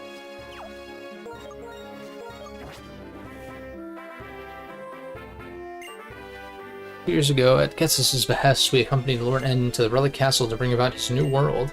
When our castle rose, us sages combined our strength against those who would threaten Team Plasma's ambitions. But the weakness in Lord N's actions saw Team Plasma crumble into dust. What possible reason could there be to trust such a traitorous king now? Old friend, please, you must reconsider your view. Our Lord N has learned from his defeat and now strives to protect the bonds between people and Pokemon. Is that not the sort of justice we envisioned for our new world? Without the strength to act, we achieve nothing. Pokemon must be separated from selfish trainers no matter the cost. This is definitely an added scene. I'm like 99% sure. To fail to act is to be complicit in a system that enforces the servitude of all Pokemon. Tell me, old trainers in Kanto not viciously using... Yeah, this is definitely added. Control their Pokemon until recently. I'm like 50-50 on these kinds of additions. It's like... Do I think something like this could or should have been in the original game? Maybe. Wouldn't have hurt. But usually the way these kinds of added dialogue interactions are written, it's like it's pretty easy to tell that it is added. I feel like I have a good eye for this. Because particularly with Pokemon, it's like they would never reference the whole whip thing. With like the Tamers or whatever they're called in... Or I guess you mean Team Rocket in the Kanto games. But it's because they're the bad guys, right? That's kind of the insinuation. Control the use of their own power to achieve your own selfish goals.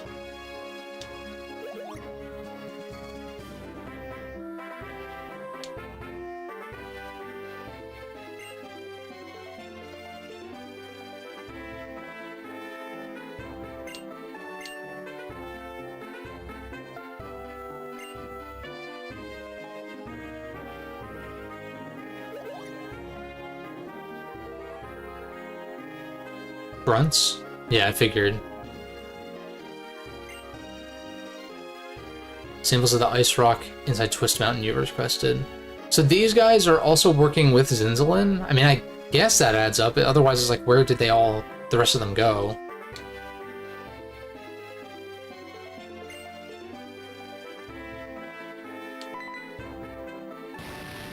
Okay, so this is like an explanation as to why...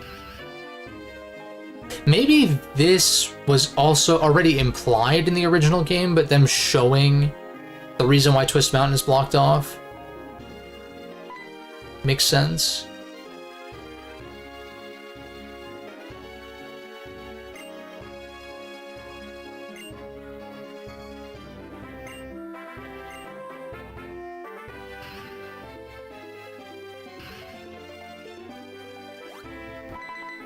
It's the goat.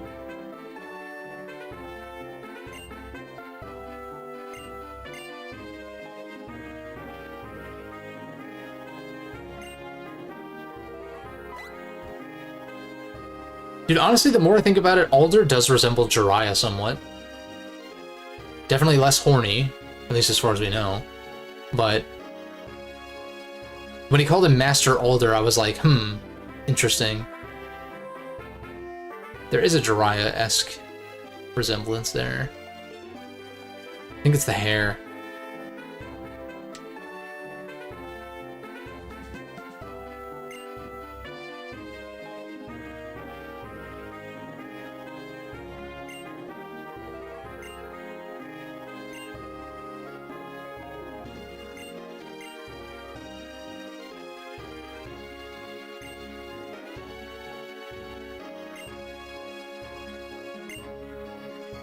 I do think these additions are fine. It's not anything that really majorly detracts from the hack or anything.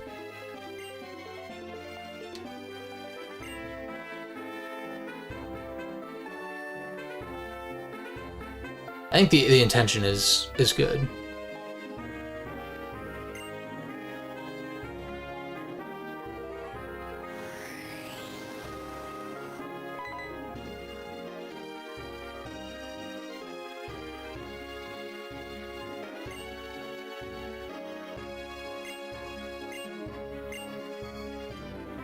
Seized Unity Tower. Unity Tower? What is Unity Tower? In the wake of Team Plasma's at the Pokemon League. Unity Tower.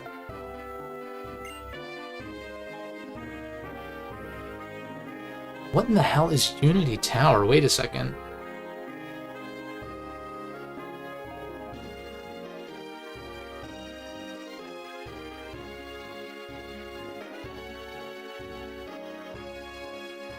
Oh.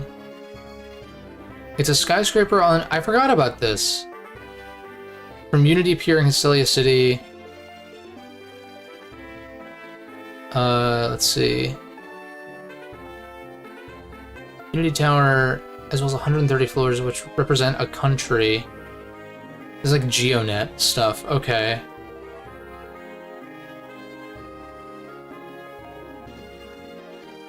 I don't know that I've ever messed around with this at all. Weird. But I do seem to remember the map having, like, that spot to the southwest of Castelia. Still some concerns about Team Plasma. 2 years ago, I was defeated by N. That's right, yeah. I always forget that he did, like, stomp the Elite Four, basically, with Reshiram. Or Zekrom if you're playing Pokemon Black or Black 2. Right? Yeah. Yeah, because you get the box art legendary, yeah, duh.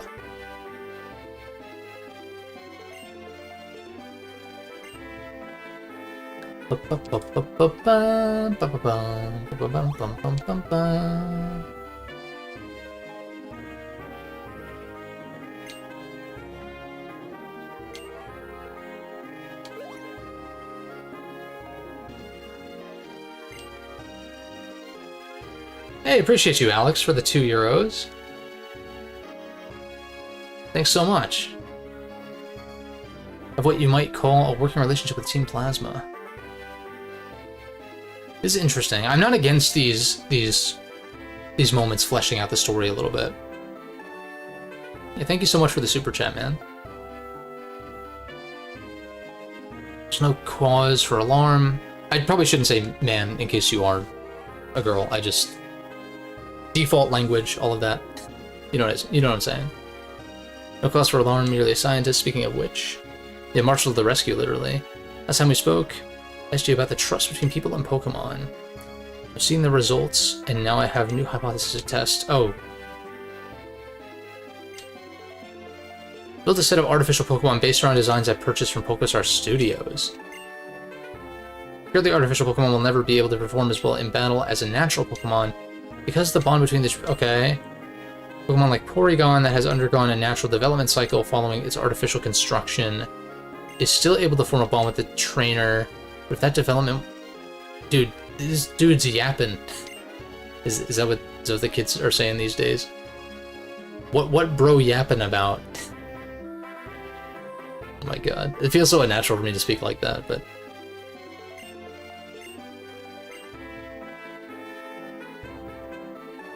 Okay, bye. It's like, okay, bye. Another Colress battle. See, again, not opposed to this. Inherently. Like, I'm not opposed to the added content. I know Sacred Gold, Storm Silver did something similar. With, the Safari Zone, Team Rocket, like, takes over the Safari Zone, and then you go... Do you fight Archer there for the first time, I think? In that hack? And you're, like, teaming up with the various partner characters from Sinnoh, in fact, are there randomly. Which, like, that's the component where I'm like, okay, you're losing me a little bit. But I guess Crash or Wake is normally there in the vanilla game anyway, so... I guess it works fine. I do think Colress could have stood to show up an additional time or two in the vanilla game anyway. So this is totally fair. I'm gonna save real quick. Right quick. Looking at the squad, that Vibrava just like really stands out. Let's get that thing evolved ASAP. I don't know what to expect here. Because he's gonna be using like Mecha Tyranitar and some other random crap from Pokestar Studios. Just 2 Mons. F-Zero. It's the sequel to F-Zero. That's the name of the reboot. You're probably a Steel type. You're faster, and you might just wipe me with this. Do I live? I do live. Chopple. Oh, sick, you died a jet. It's lit.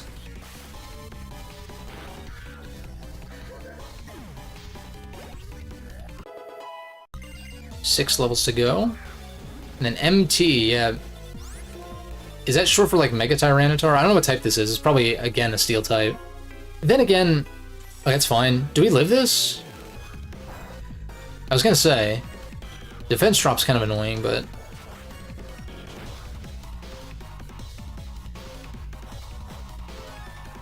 Wait, Citrus? Or just lefties? I feel like Jet kills. Hopefully. I mean, if not, it's whatever. And I guess, I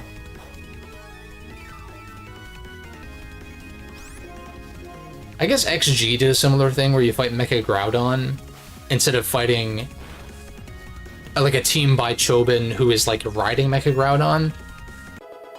And like the idea is cool. That's like another one of those things where I think XG is a great hack. But it like is a little bit weird Chobin in his little Groudon, but then like you're fighting a Mecha Groudon that doesn't look the same, or it's not really like, I don't know, it's a little weird. It's fine. Makes, again, heart is in the right place there.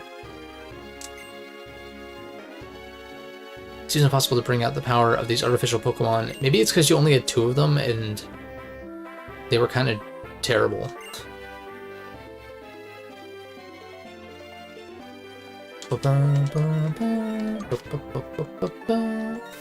Yeah, we'll keep repelling until I get back. I know I was joking about leaving repels up for the rest of the game, but it might more or less end up being that way, because I don't really want to deal with random encounters.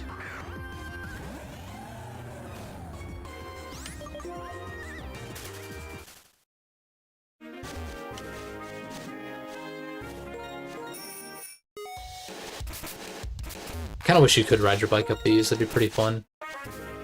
Little challenge. I do miss Cycling Road a little bit. Particularly Gen 3 Cycling Road is really cool. How you have the guy who will like time you and stuff. He'll like give you a grade based on how many times you bumped into things and how fast you were. I don't think you ever get anything from that, but an alternate world where there's an IRL competition and the winner gets an exclusive code for Roll 5, yeah, right. That would be fun. I mean, there isn't even a Roll V4 in BN3, right? Because you don't even fight her.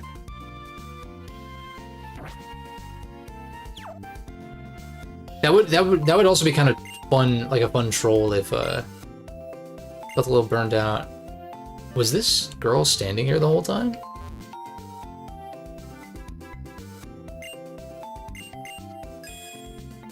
It would be fun if they did give away like a Roll V5, but then there was no V4. That's one of those things that growing up that would have driven people insane. Because how much are you healing? Yeah, literally, yeah. And plus there's Big Heart anyway, you have the Program Advance you can use anyway.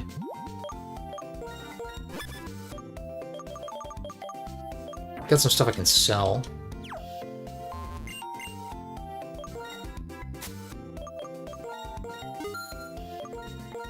Wait, no, they literally added the link cable, so... Mints? Ability patches? Capsules? That'd be super nice, because then I wouldn't have to use PKX at all. And it's like, okay, have to, but... I've established before that natures are the one thing where it like bugs me if the nature is bad, even if it doesn't make much of a difference. It's more so just an optics thing.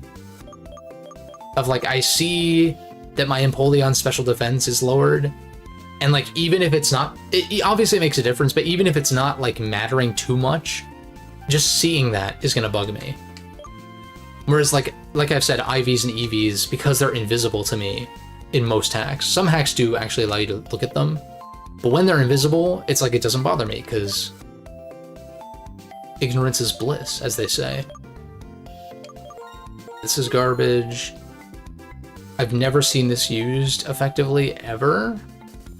If the holder's hit by an electric attack, I guess you get a +1 boost to physical attack. That seems really randomly terrible to me. They were trying. Eject button's actually kind of good, though. It's a consumable, but it allows you like to switch upon getting hit. Really good when paired with like a regenerator mons. Or even like spikes leads, like hazard leads and shit like that. Which I don't have any hazard setters on this team, but when we get around to Pokemon World Tournament and I PK Hex in my older teams, which I guess I'll have to make sure that any stat changes apply, so I might have to do like a pre-evolve form and then rare candy them to evolve. Like make sure that PK Hex isn't like resetting to the lowered or like original, what's it called?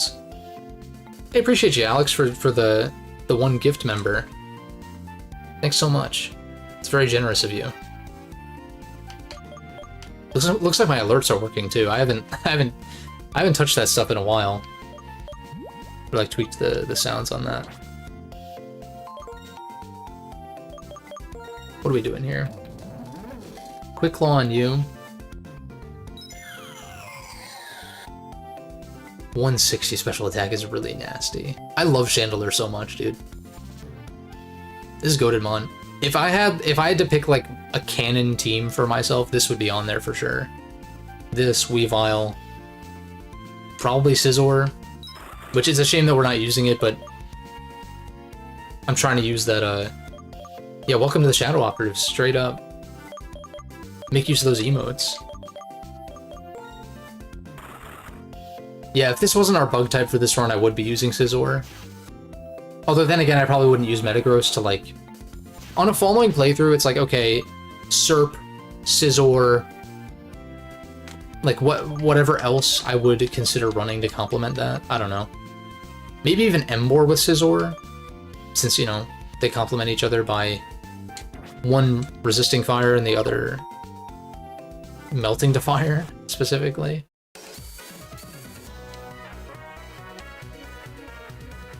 Yeah, first new member in a while. That's right. Just been you and Gustavo Space Cowboy for a while. I don't really promote the memberships too much, so I'm not, like, too surprised that it doesn't typically come up very often. I guess I just keep leading, try to get to 49. Yeah, Mach and Acrobike are... Yeah. That's one thing...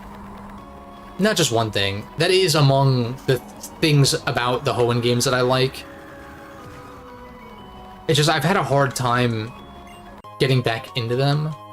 I do think playing Rising Ruby or Sinking Sapphire will be something that I would want to do. Primarily to just check out the hack and see if that can change my mind on Oris a bit.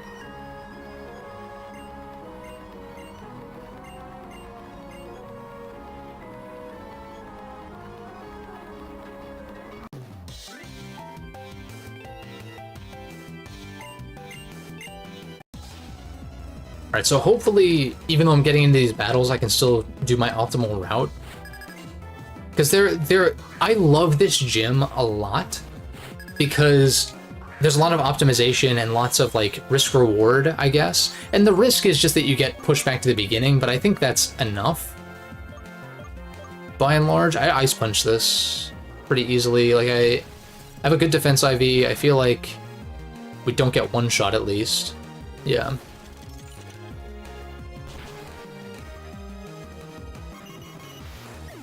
Beep, beep, beep, beep, beep.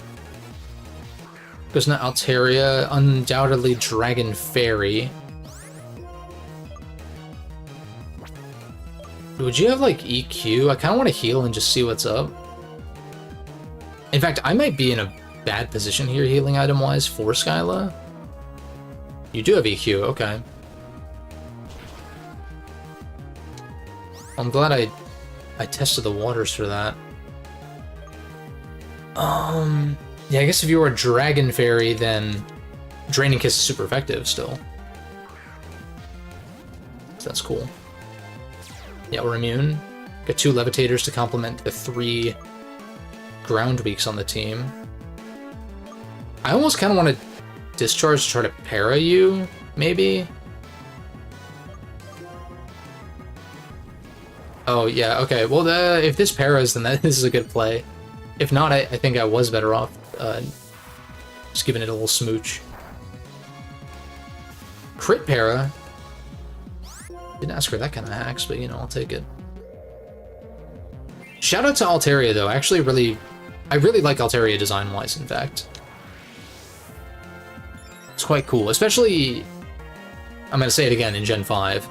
I didn't realize even that it's kind of like sitting down, weirdly. Like, it's got its feet up, it's not like standing.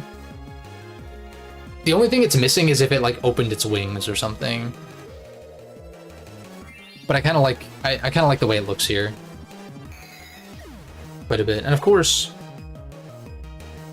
if I do a Oris run, then Mega Altaria is right there. Could use it. That could be fun. To me, that sounds a little bit more enjoyable than using the starter Megas, even though the starter Megas are really good, barring maybe Sceptile, but like Mega Pert and Mega Blaziken, both crazy Megas. But it's like, I don't know, to me that feels a little played out for Oris, because it's like, that's the obvious thing, is to use your starter as your Mega. But I'm like, there's so many other... I guess that's one thing you can compliment Gen 6 for, is that the starters don't have Megas. Mega Gren would be crazy, no matter what you did with it. But that's besides the point. But it's like, well, I guess they give you the Kanto starters, and that's kind of your de facto Mega, or the Lucario. It's like, let me experiment, damn it. It's just like with Colosseum when they started with Umbreon and Espeon, and it's like, if I fucked it up. Usually, I'm able to make it to here, and I stop there. Yeah, see, this is... I'm gonna restart this. I don't know how I guess, did I manage to run around in such a way that... Maybe it's when I come back after healing, after fighting everybody? I don't remember. At least on paper. At least conceptually. And maybe the run back once you fought pretty much everyone. I like this gym a lot. Like, trying to find, like, the absolute limit of how far you can run before the wind blows you back. Because I'm pretty sure you can make it to that fan. Like, because you don't... They have those little alcoves for you to take, but you don't actually have to do that. Which I like.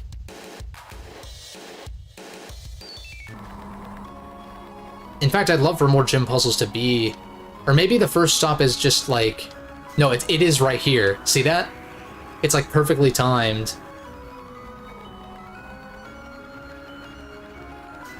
And then this blows you into this fight. This is how I do it, usually, yeah. Because then you can kind of weave your way up behind another one of those... it's not a fan, but it's like one of those... What... Is it weather vane? They call them something different?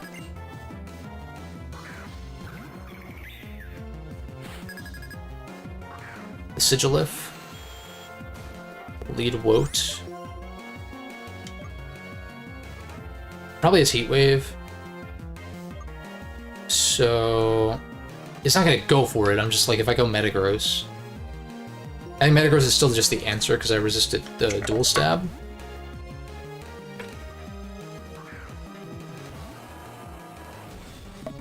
And I can... It goes for Esper. Priority move here, not a speed boost. Even if you go for Heat Wave, do I live? I don't want to mash. Isn't that better than... No, Ice Punch is better, right? 150 versus... 135 with Stab. Yeah, so Ice Punch is just straight up better. Can you not? That did a lot, but... Was that a crit? I didn't quite catch that. Or no, maybe it's Tinted Lens, if that wasn't a crit. Got the freeze. Bullet Punch kills anyway.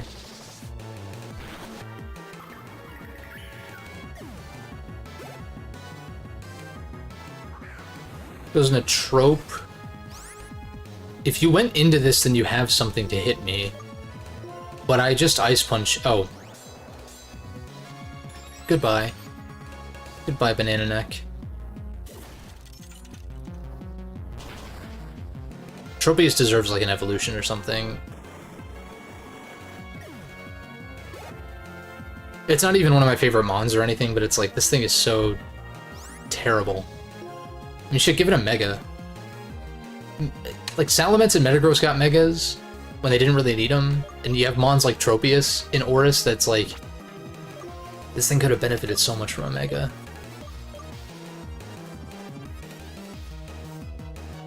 I guess I go Eel. Eels. No Dark type to switch into.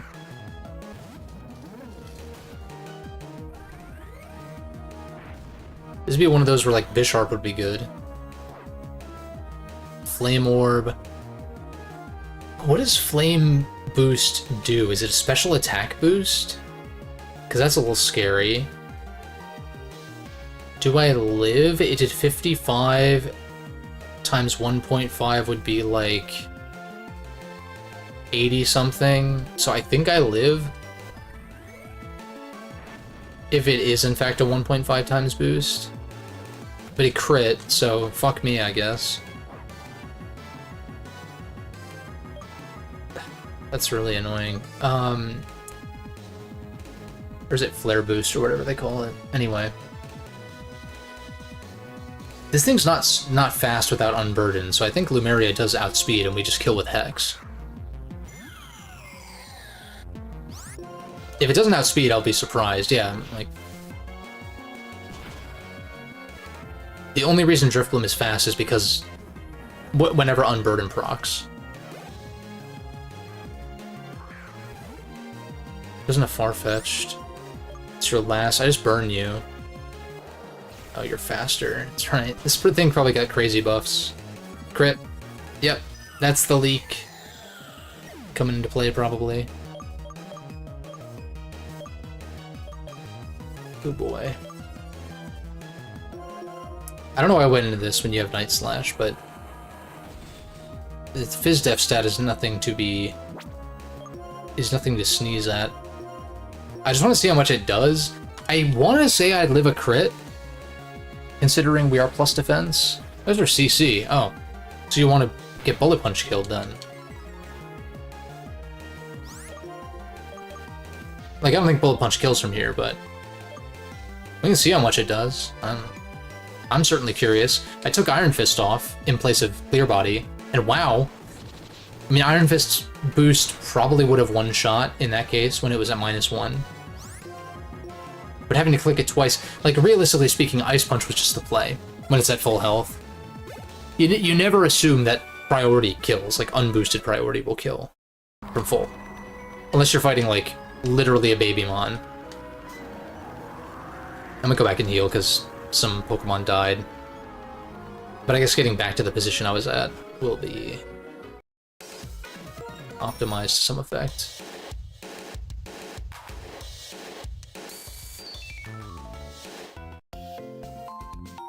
Like, it's weird, I almost kind of want obstacle courses like that in like some kind of time attack mode for that.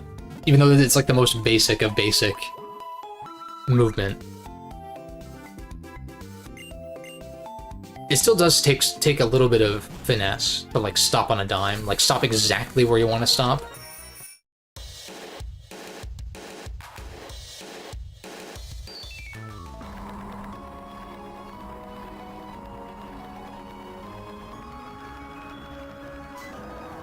Especially when you're running like that.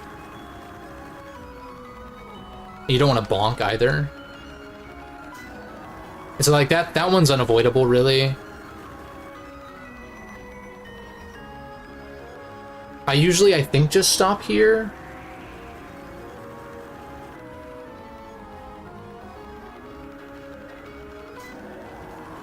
Wait a second.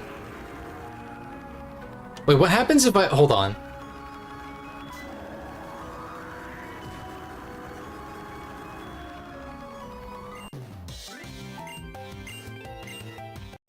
Wait. Am I just like standing on air? Why is it grass? Did I just break the game? Good lead here.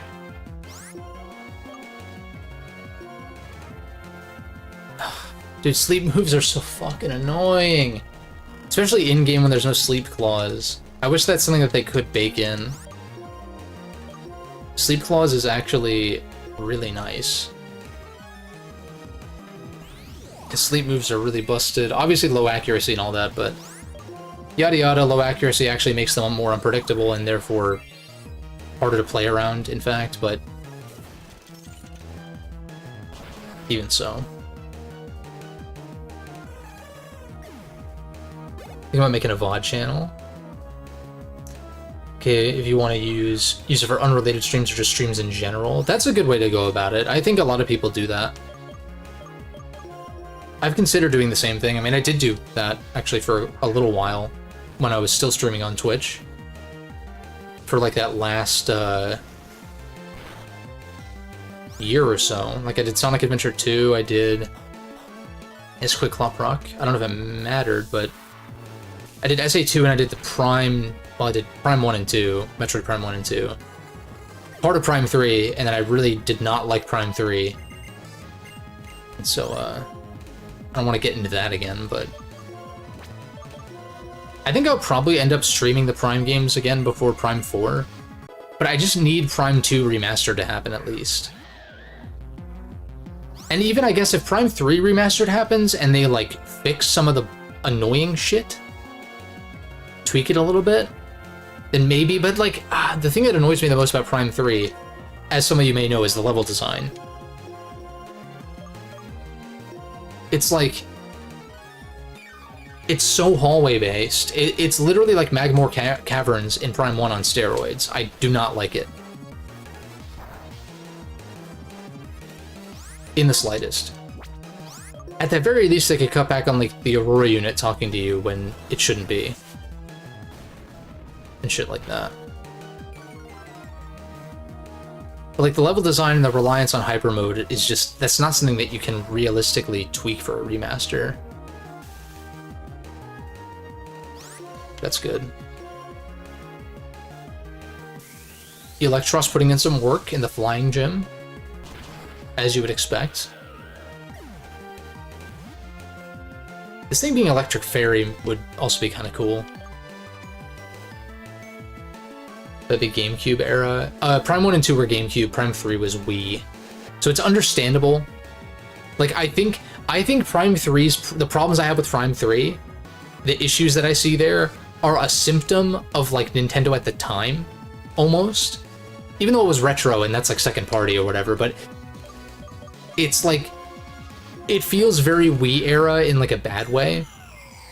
Because it was early Wii. It was 2007 that Prime 3 came out. Early. And I actually think that the motion controls are really good, in fact. Except for, like, the fucking knob twisting and, like, all the random shit. It's cool at first, like, pressing the buttons in the ship, but, like, it's really just doesn't add much. It's more so the grapple lasso's cool, and the aiming with the motion controls is actually really good. But there is a lot of, like, shoehorn stuff, like, talk to the NPC and get the code for the keypad, and then go and, like, press the keypad with the pointer. Come on, man. That's, like, the least of its worries, but... Yeah. I go Mega here. This is a case for Zen Headbutt, but Ice Punch is just as good. Well, not just as good, but it can't miss. And Ice Punch into Bullet Punch for sure kills, if Ice Punch doesn't kill outright. Shout out to Crobat, honestly. I like Crobat a lot. Was actually my flyer on some of my Black and White 2 teams. If I wasn't using Flygon as my flyer, then I would use Crobat. They buff this thing? They make it bulkier? Or is Ice Punch really that weak? I mean, it's base 75, it's not great, but... Pokemon changes Crobat. No, not Acrobatics. That's funny. I guess Crobat Space? No, there's no Crobat Space. Crobat. No stat changes. Crobat is decently bulky, I guess. I do like it, though. Shout out to his Pokemon Stadium sprite, or Pokemon Stadium 2 sprite, where he's, like, really...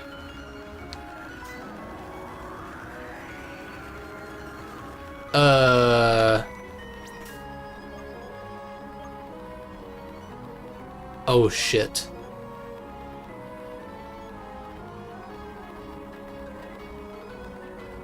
Has anyone ever been soft locked like this before? This has to, like, unless this trainer was moved, was this guy always here? Or was he normally over by the... This is a problem. This is an actual problem. When was my last save?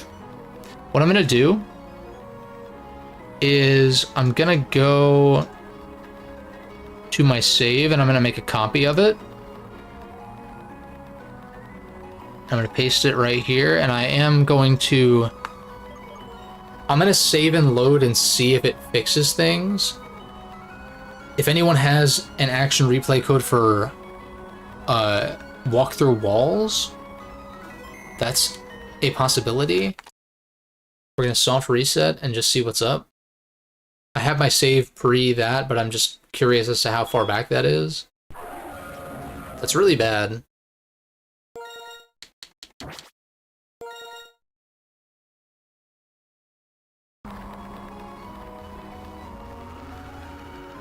Dude, E.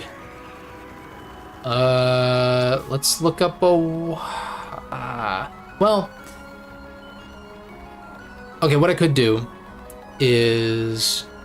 That trainer placement didn't need to be moved, first of all, and second of all, it breaks the game, or it can potentially break the game, so...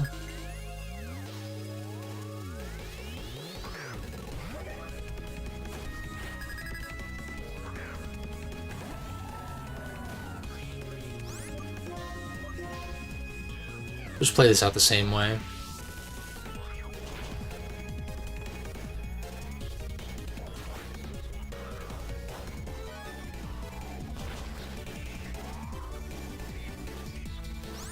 A high roll this time. I want to say that did more.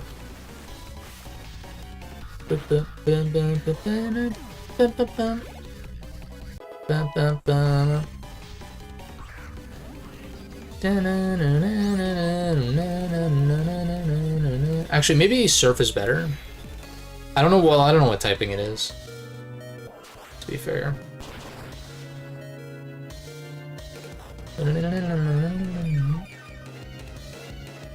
Didn't get the defense drop, so I think I live another one. I do not.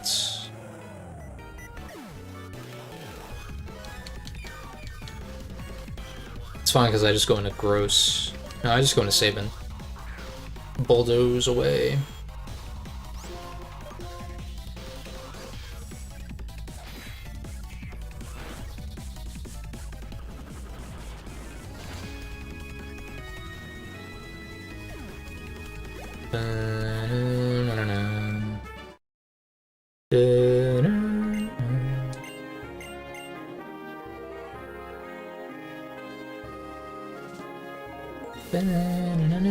Oops.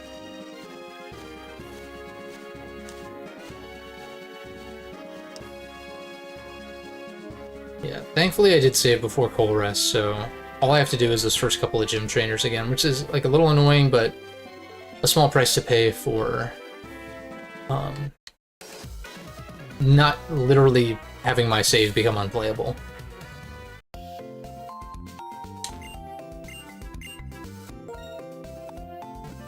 In fact, I gotta say, hats off to Game Freak for their trainer placement in there to begin with.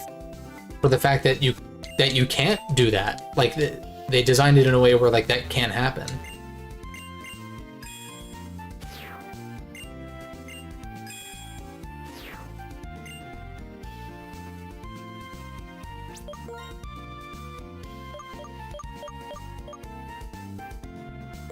I guess I still lead you, because you didn't get the experience from...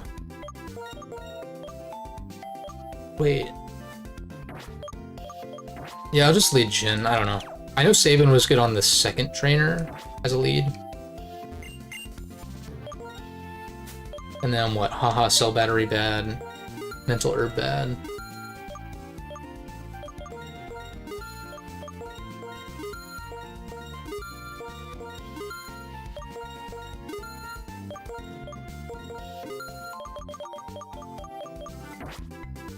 Wait a second, what does this guy sell? Do you normally have the blasts? No, you have weather. That's right. Okay, let's actually get on with the gym then. Bam, bam, bam, bam, na, na, na.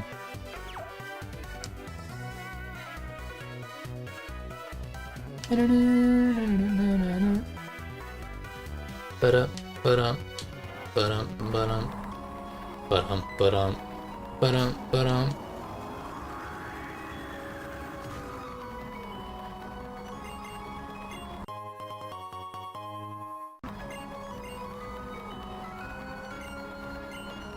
I get that it's there so you can have a little shortcut, actually, but...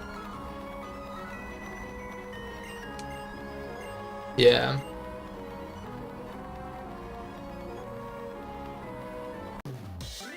Wow, okay. Somebody updated their contacts prescription recently. Beep, beep, beep, beep, beep. He goes for Brave Bird. And I go to Stalwart Steel.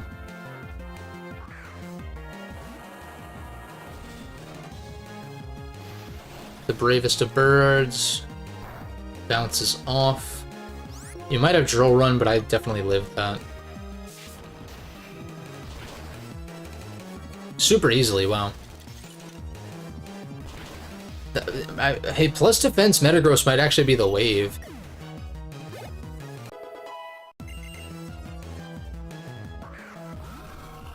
Wasn't a Honchkrow. Shout out to Honchkrow. Very cool design. I do indeed like it. A shame that fedoras have been ruined by Reddit.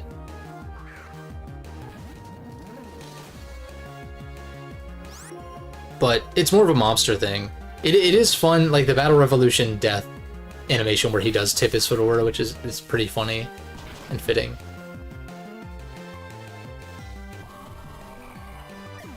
Very cool Pokemon. Hoping to use one in Aurora Crystal. Possible. Well, I'm sure it'll be possible. It's more like, you know what I mean. DD. I did paralyze this last time, but I think Kiss... was it 2 KO? Maybe? Hopefully. This... Electros might even be a better... Would it be a better Expert Belt contender because its base power on these are so low, relatively? Maybe so. But then Samu gets what? What would I put on Samu? Because Samu's equally good with Expert Belt because of the variety. And like, yeah, maybe eventually I run Thunderbolt over Discharge, but I do kind of like the Parachance, so I'm like, I guess Specs on this could, like I was saying, I think Specs maybe could be actually really good. In fact, Specs Draining Kiss, so you deal way more and therefore restore way more of your health. I mean, that sounds kind of nasty. Forgot you're a special attacker in this. We did live, though, miraculously.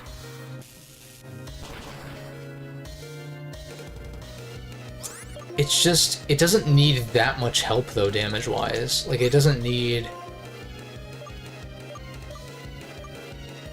Quick Claw would be so nice here, but I just go into this. It's like the Expert... Well, maybe Magnet. Like I was saying, too. The Quick Claw procs are nice, but it's so unreliable. Seems probably no guard, like it's Mega.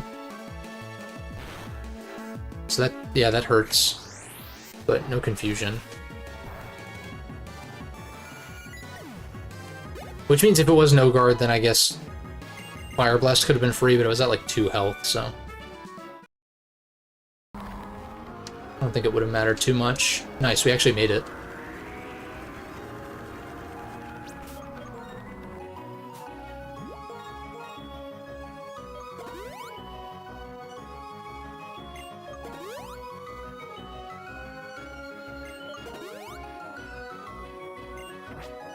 And I don't mind Xandria getting ahead of the curve so long as it means that it hits 55, and then I'll...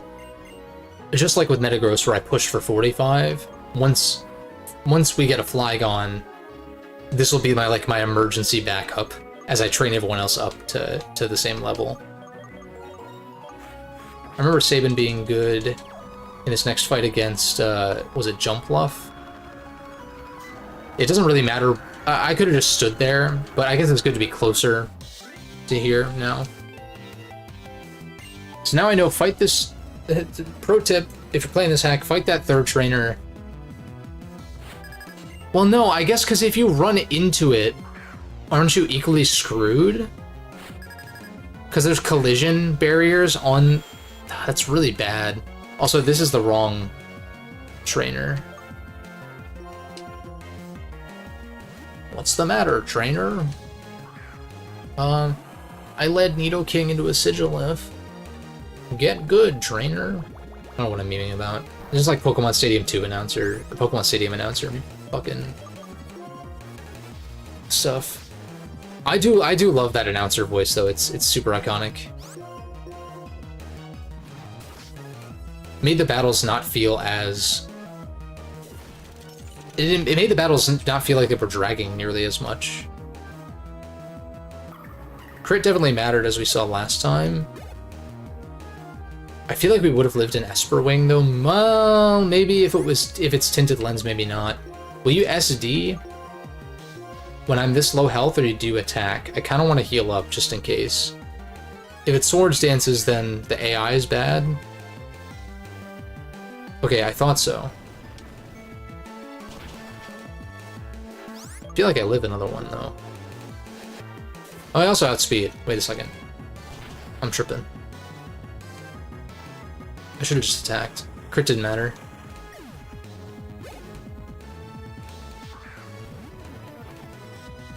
Drift Blim.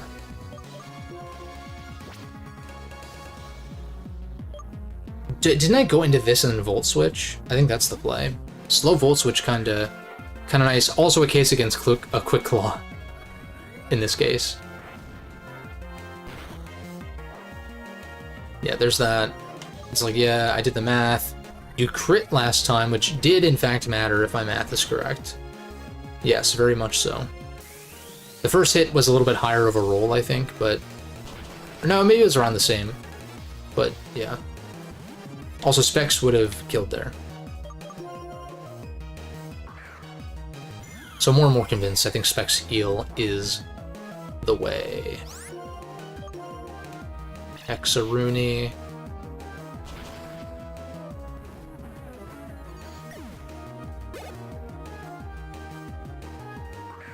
That's right, this Farfetch destroyed me with Night Slash crit. I just Fire Blast you in that case, if that's the risk I'm taking here. Can't... He's cheating.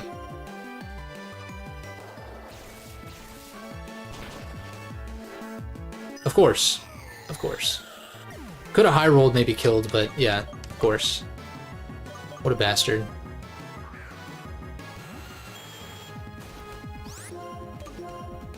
A play rough's better, because I'm pretty sure you're a fighting type. Of course it's a crit. I don't know if it mattered because of Gem, but fuck this Farfetch'd. Either way... Uh-oh, I'm running out of switch-ins. I'm running out of switch-ins. Do you live a Night Slash?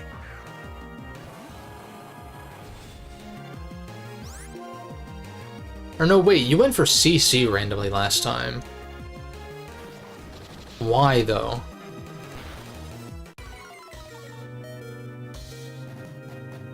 Oh, I guess... CC does actually do... Am I crazy? Wait a second. If Night Slash is still 70, it'd be 140, versus CC, which would be... It's neutral, 120 plus stab, 180. Oh, Night Slash is really weak. Maybe... They probably buffed it, though, no? Hold up. I want to heal up. Oh, wait. I have to go back. Shit. Damn it.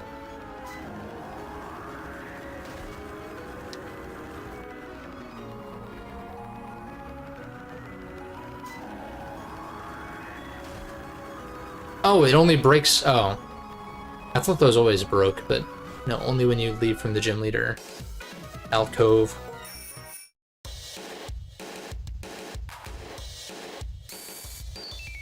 Bump, beady bump, beep bop buddy doo, be da da dee da dee doo. I do kind of like this, like, not having revives on me. I think in some dungeons it's going to be annoying, but escape ropes exist. There are nurses and, like, doctors in the dungeons oftentimes.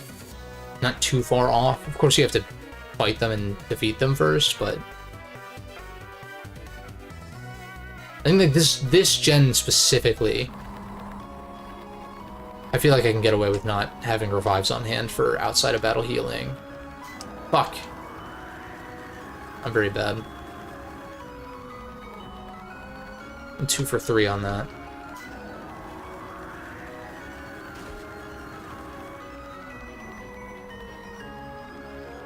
Alright, that's fine. Oh yeah, I was gonna put specs on Eel.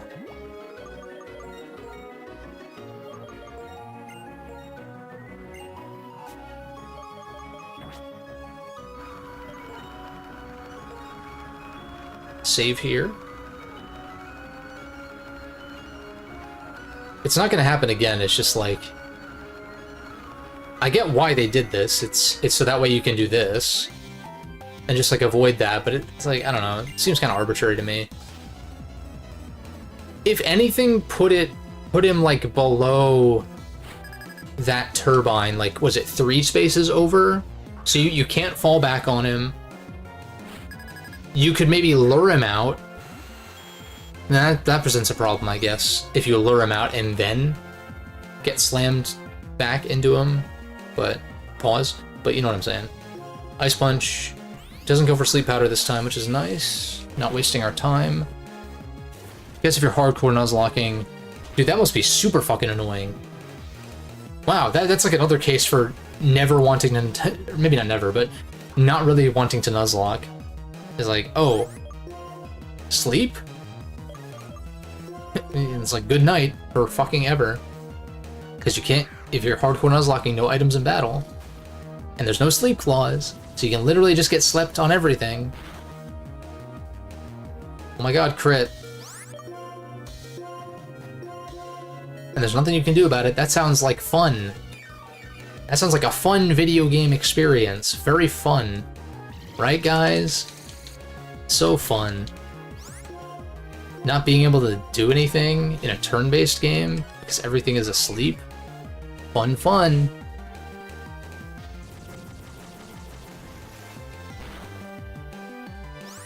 That does, like, way too much, dude.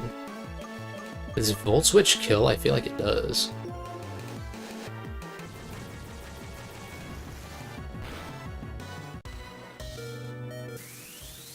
I want to see how much this does. This is specs. This is a Mantine, so it has a high-speed F-stat, but it's ×4, so yeah. The perfect IV special attacker here. A perfect special attack IV, I should say. Easy, get rid of Signal Beam for Bug Buzz. That's a big upgrade.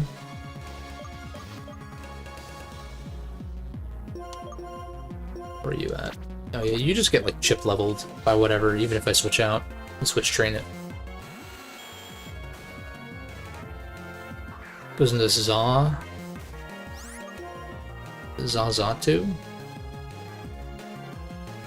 You definitely go for Psychic Move. I go into Megatron. I'm kind of scared that Psychic Move into Shadow Ball kills Shandy. I think last time it might have outspent Shandy, too. Esper. I just Ice Punch. Shadow Ball should live. That does a lot, though. Wow. I bet Zatu got buffed. I keep getting curious and, like, looking up everything, but while these animations play out, it doesn't hurt, I guess. Boop, boop. Documents, Pokemon changes. Zatu. Yeah, still 95 speed. They took 10 away from its attack, which was whatever, and gave it 105 special attack, so plus 10. Let's move that over. Also gave it plus 10 to Spit F. So bulk is 65, 70, 80 now instead of 65, 70, 70. And it swapped 10 points from its attack to its special attack. Okay. 105 special attack's not bad. It's not amazing, but it's not bad. I don't think this thing had anything to touch me, didn't it? Did it not? Oh, never mind. I'm misremembering, but we lived anyway. Because Crobat special attack, like, yeah, you can run it. You can run special attack Crobat because it gets Nasty Plot. Without a boost, though? I don't know about that.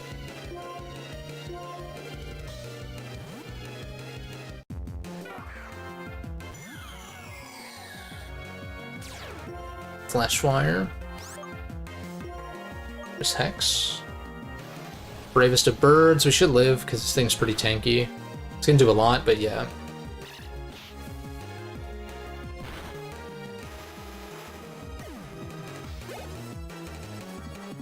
I do wish there's a healing item. I wish there was a healing item that healed in between a Moo Moo Milk and a Hyper Potion.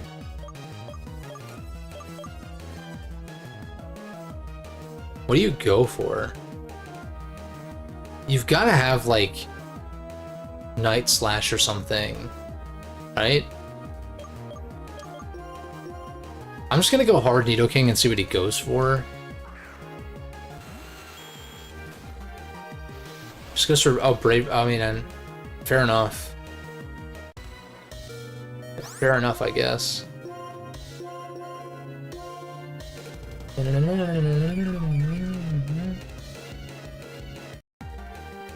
Spamming Brave Bird, I think.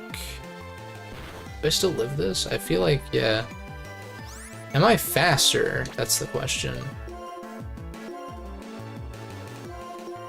These Moo Moo Milks are becoming less and less valid. I am nervous about going into Skyla without many healing items, if any. So maybe I do run back. There's a couple more trainers to fight anyway, so they could knock someone out and I go back and buy some hypers, but at the same time, I do kind of feel like I did cheese Clay a little bit with the potion use. There's not much more I could... Like, I just wanted to be safe and not, like, risk the loss. It did end up being, like, kind of close by the end, sort of. But not the kind of victory that I typically am looking for. So I wonder if fighting Skyla with no healing items would be... Especially because I feel like I have many more answers to flying types by and large. Like, I have a whole Electros, and I have a Metagross. And I could slap a Scarf on Chandelure if I'm nervous about that coming into play. 49 here.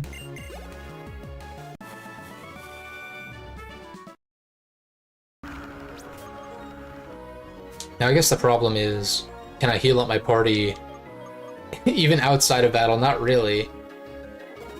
Oh, that's kind of bad. Okay, well, I'm gonna for sure have to go back anyway.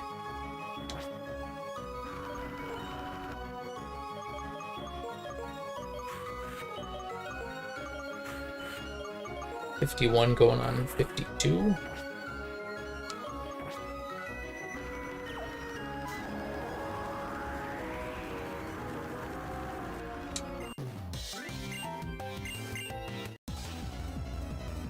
I think there is one more trainer, I want to say.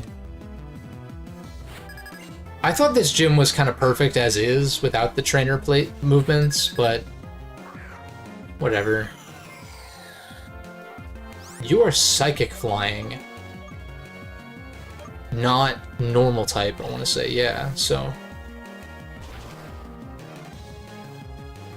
You took, oh my god, sleep. Sleep moves, dude, stop. Go for a Dream Eater here on the Wake. Took this for Esper Wing. Bump.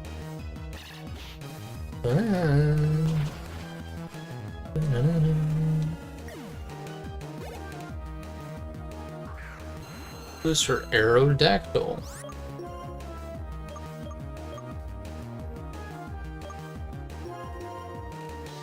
Oh, I guess this is weak to flying, so that's a problem. Yeah, you're going for Head Smash, though. You're also... Oh, man. Oh, boy. Okay. They probably gave you Brave Bird, too, yeah? Assuming... No, I think it doesn't... It has... I don't think it has both Head Smash and Brave Bird. It might have one or the other. In vanilla, you gotta have EQ or something crazy, right? Yeah, I should have bullet punched, I guess. I do live, though, because I'm just built like that.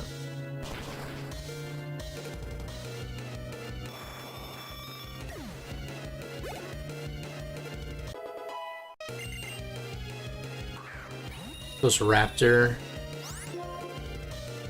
I don't see much of a point holding onto this when I don't have any Moo Moo Milks left. There's BP.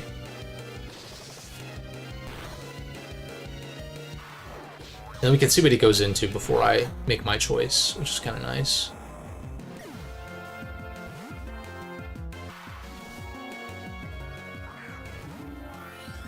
Oh.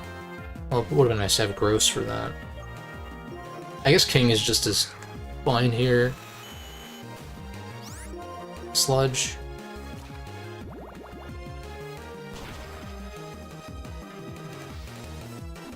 God, that is never not satisfying. Picking a boosted Sludge Bomb and one-shotting. Raptor, you're probably like Bandit or something, right? That's why you went for U-turn, potentially.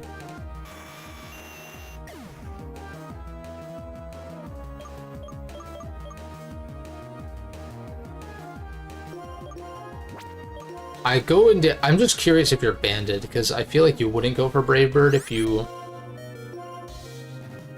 Okay, you're not Banded. I was mistaken.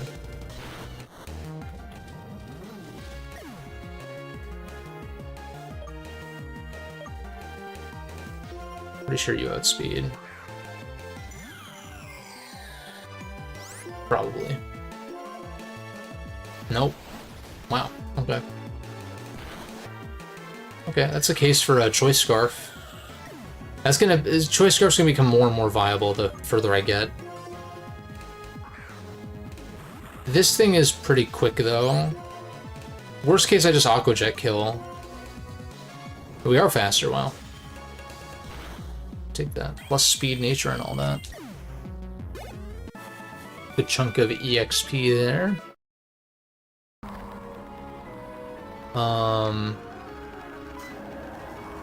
There's not really a great quick way for me to get back, is there? I guess this skips some.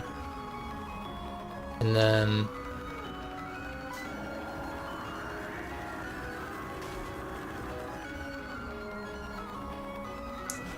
guess I gotta start buying Hyper Potions.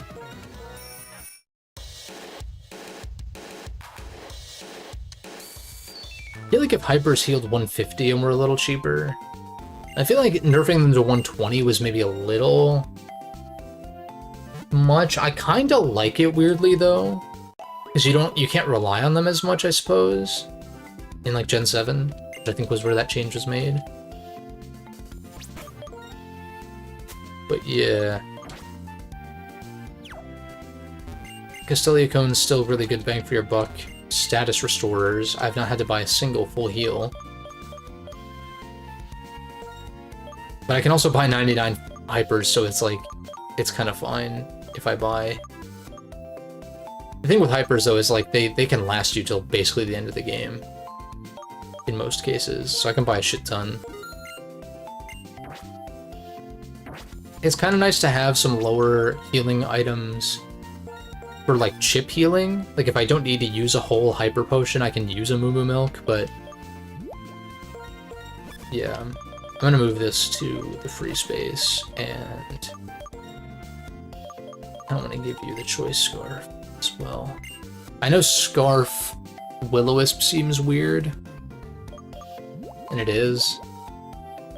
So, what hidden power was it again? I don't think it was anything great. Does Shandy get anything here? Focus Blast, maybe? No, it doesn't get that. Already has Energy Ball. Yeah, I can check if they made it learn Power Gem. I doubt it. Yeah, no.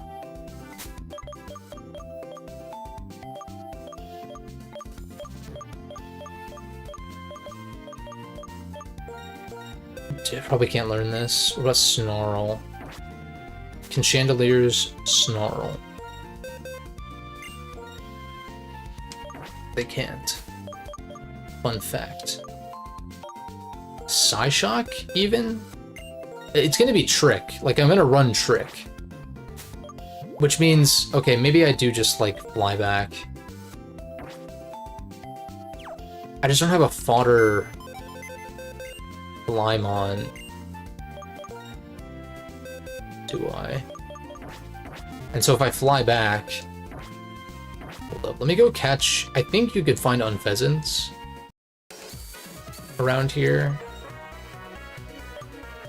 Because if I move Delete, then I have to go through Charge Stone again. I'd rather not do that.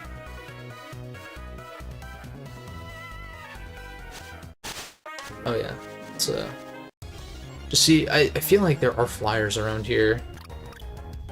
Deerling, you can't fly.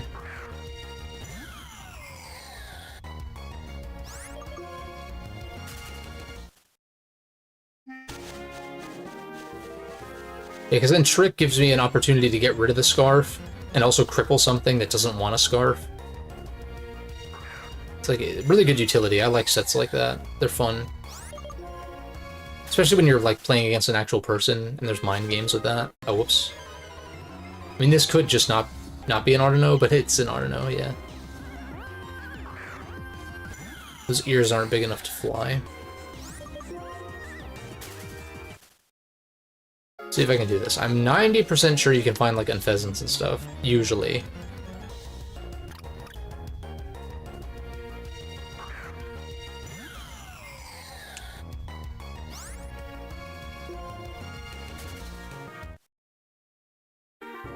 Route 7, there's Yanma, I don't think can learn Fly though.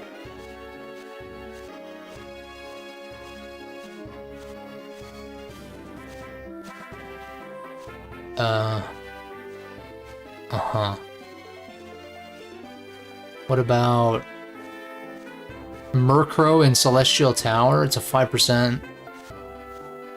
This is annoying. Okay. I guess I could fly somewhere and get one. I think that's my best bet. Like, I teach Vibrava Fly. I go fly to, like, I don't know, Route 19 or something. And grab one of the Route 1 birds. He turns to TM, so we'll just do that.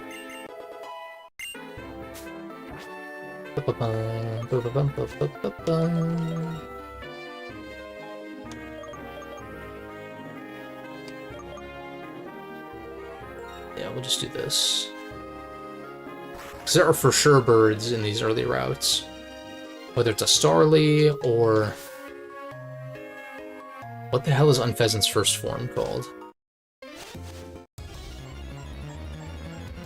Pidove. Pidove. Pidove into... Dude, I genuinely don't know the Pidove line off the top of my head.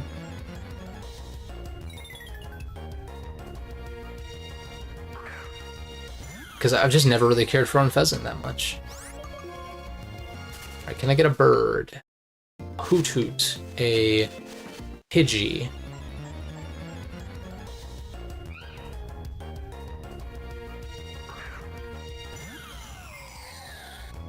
Unless this is only rodents and bugs, but I find that hard to believe. Guess I can pull up the table and see. Let's see. Route 19. No, Pidgey, Starly. Pidgey and Starly are here.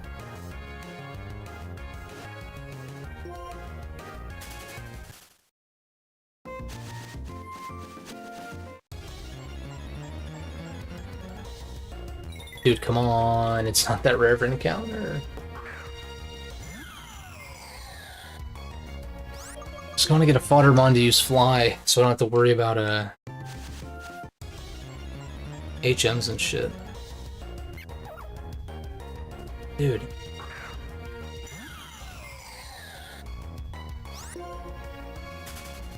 It's just a little bit faster to click.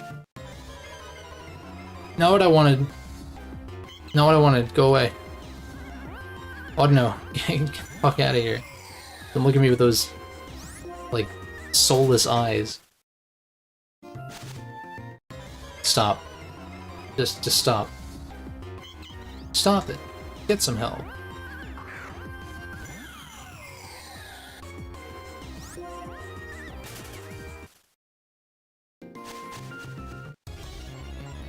Come on, bird.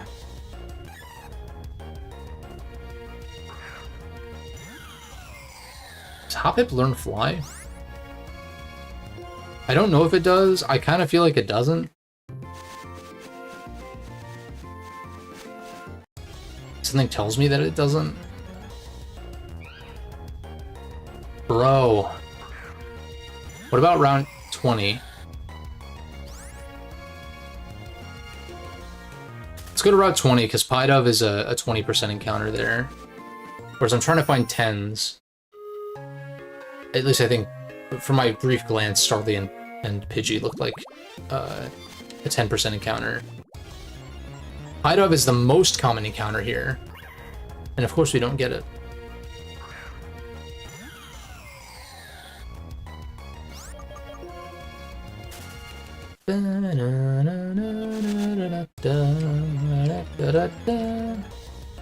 There it is.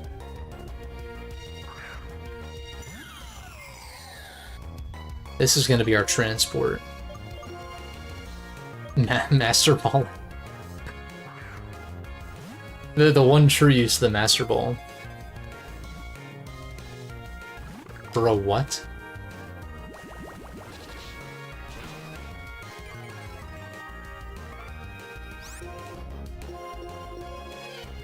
Get in the ball, stay inside the goddamn Pokeball. You fuck. Oh, the song works, wow. Hopefully I don't have to evolve it. That wouldn't really take that long, but it would be annoying. Or now I simply... I mean, shit, if Pidgey can learn Fly. I just go to Drift Veil. I should have just flown to the PWT immediately, but... Well, no, I need the... There's a PC inside the PWT, never mind. But too late. Get a jam out for 2 seconds. Hit on in here, grab the Pidove, because all I'm changing is Chandelure, right?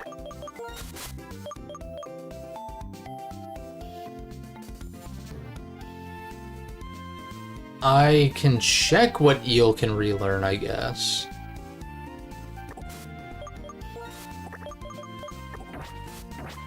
But I do need to move, delete, Fly. So I need Vibrava in the party. And Shandy's gonna get Trick. Trick or Treat, which is actually, I think, another... I think that's actually a move that, like, Gourgeist learns. I don't know what it does. But that actually is a thing.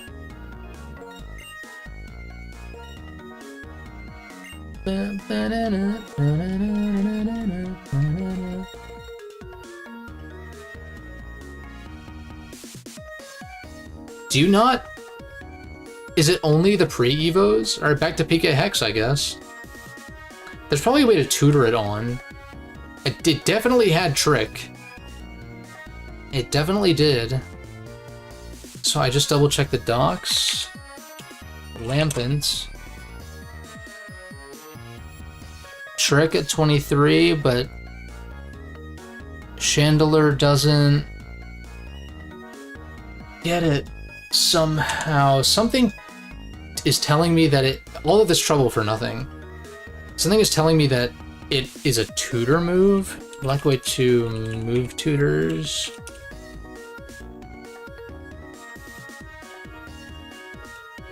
Yes, it is. In Nakreen City. Wow, okay. Yeah, I'm PKXing this shit back on. Because that's very dumb. This has been quite the eventful stream, hasn't it? It's probably better now that I get the, what's it called, though? No more Willow's gonna be kind of a shame, though, I guess, but... I think as Chandelier starts to, like, continues to get outsped, it's kind of unavoidable. Yeah.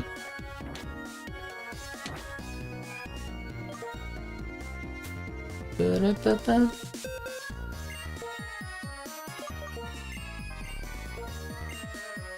Ba-da-ba-ba. It doesn't really matter what I replace. I like how I go to Lear first.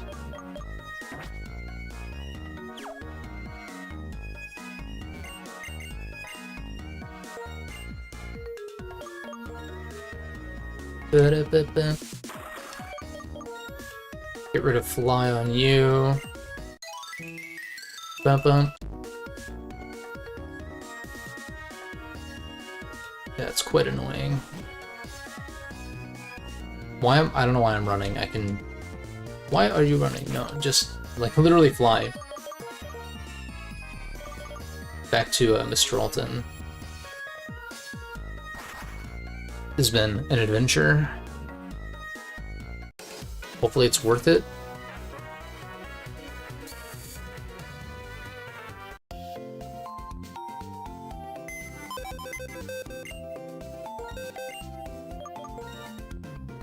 Bum bum bum bum bum bum bum bum. Alright, Licky Licky, don't eat the do not eat the pie dove. It's not a snack. Gotta reteach a U-turn on the Vibrava. Is there one more trainer before? I'm gonna slot Trick onto Chandelier real quick. Thankfully, yet again, another Mon that didn't have stat changes, so I don't have to worry about those getting reverted here.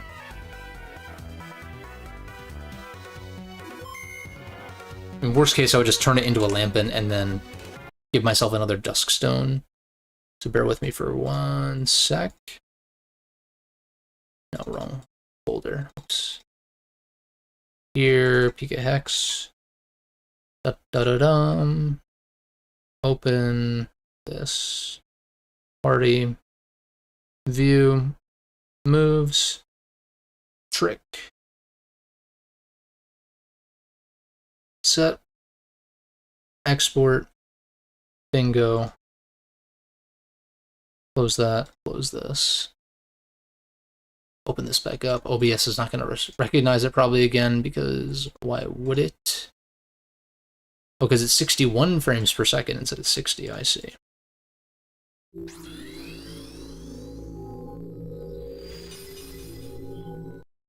Cool.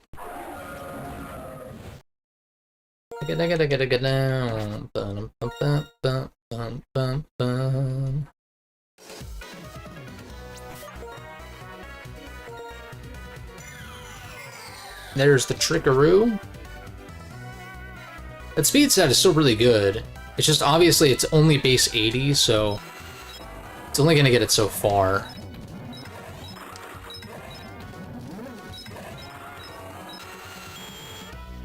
I'm a little nervous about this thing's speed getting outclassed significantly too.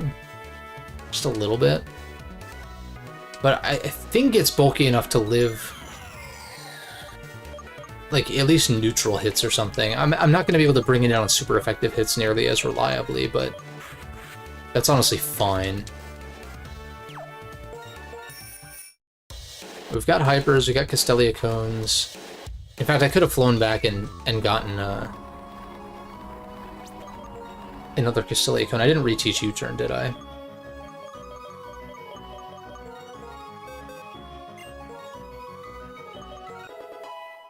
Da-ga-da-ga.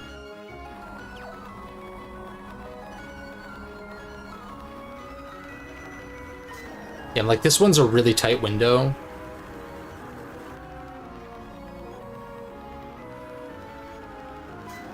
This one is really just trying to get as far to the left as possible to try to maximize... This shortcut usually is not a thing. Usually I would stop at that fan or that vein. Okay, so just like skip half of the gym puzzle, that's great.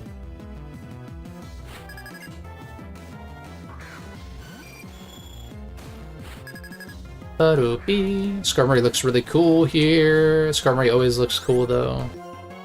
To be fair. Yes, Brave Bird, but you're gonna break your sturdy with that. You definitely don't kill me. Because you're a Skarmory. And I think you die to this. Maybe. Probably. Oh, not quite. Shit. Jet kill? I want to say Jet kills. I think so. I know you have a high defense stat, but like, come on now. Yeah.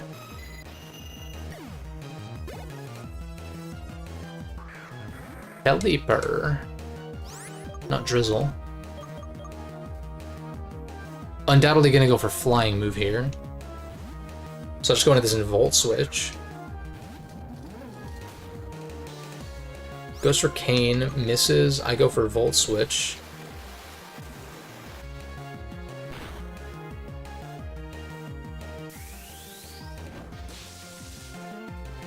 I guess continue to switch train my Samurott.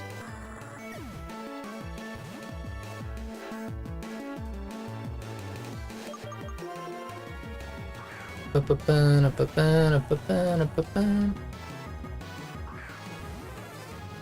was Nefiro. Intimidate.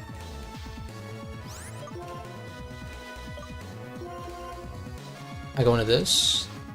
That would have been a good way to flex the clear body, but by like blocking the Intimidate, but it's fine. Goes for Double Edge. We will chew this up. Yep. Definitely live a drill run. Easily. Live a crit, even. Ice Punch doesn't quite kill, but Bullet Punch picks up the KO. Exactly. See, like Iron Fist, it's like, okay, would Ice Punch have one shot there? Maybe.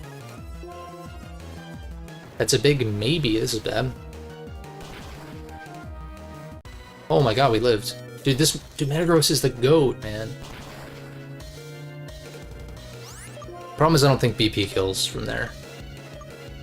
You have Pursuit. You have Pursuit. Are you pursuing? No, okay. I think this thing does get Pursuit. But clearly it's built to be more of a special attacker here.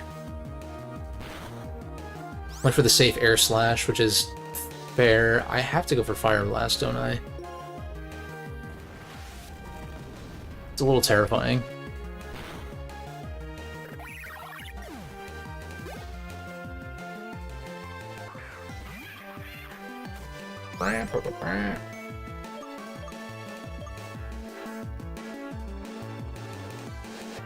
I'd like to not have to go back to the Pokemon Center. That's what I'm trying to avoid right now. Since I only have Hyper Potions for healing. Goes for the nastiest of plots. What are you plotting? Dark Pulse? I don't think that kills. I guess I Kiss, right? Well, that's scary, though. Mandibuzz's attacking stats aren't very good, though, so... I do feel like even at +4, we're probably okay. This is a clean 2 a KO. We heal back to full, too. Like, do you one-shot with Dark Pulse? I don't... No, I'm very curious. I don't think so, yeah. You're a Mandibuzz, relax. Relax, man. I don't even know if +6 killed, shit.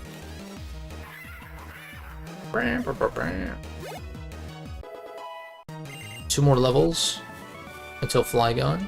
So really after this fight, I'll use that rare candy and then... That's BS.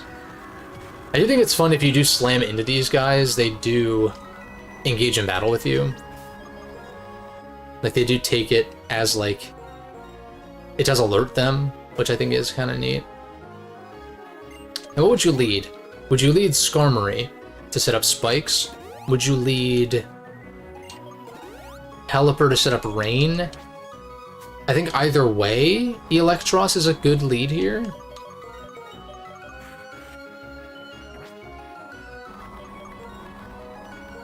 Normally she has an Altaria, which is not a flying type in this, but I could see her still using one, maybe.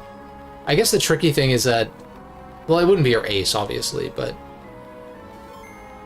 In fact, what is her ace usually? Braviary? That doesn't sound right. What the... Is it Unpheasant? Most of these guys' aces are Gen 5 mons, because they, you know, originated in Gen 5. So that would make sense, but I'm like, Unpheasant though? You're a tough trainer who can face the wind and not get blown off your feet. Let's go. These fights are always hype.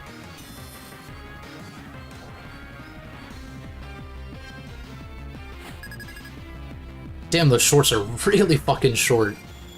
I don't know how I didn't notice that. Like, they're like really, really short. Like, is that covering anything? Like, actually? Would you switch out here? I'm just gonna Volt Switch. Okay, you break your own sturdy like a chump. And I get the hell out of here.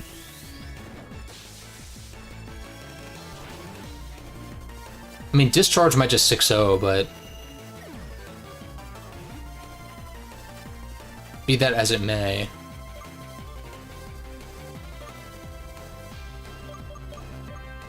I don't go Jin. That's more of a sack.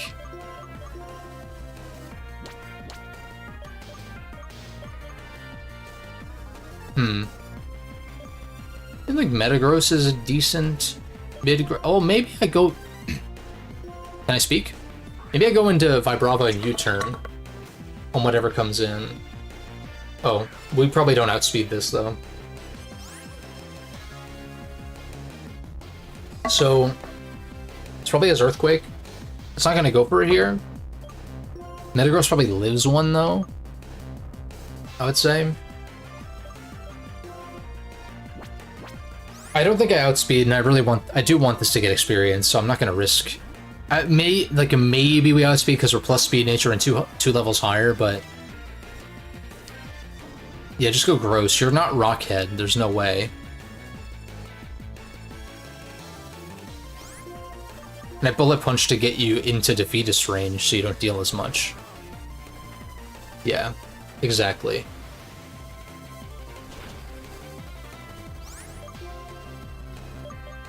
Would you Heat Wave again? I just Bullet Punch again, right?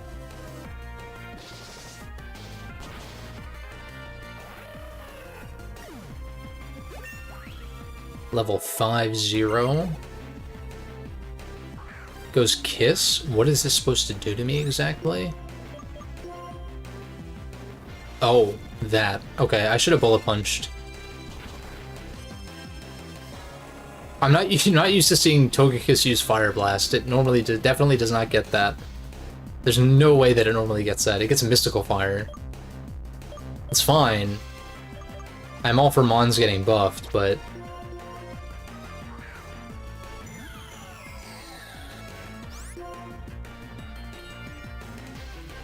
I just Fire Blast myself, yeah. Doesn't do a lot. Goes for Wish.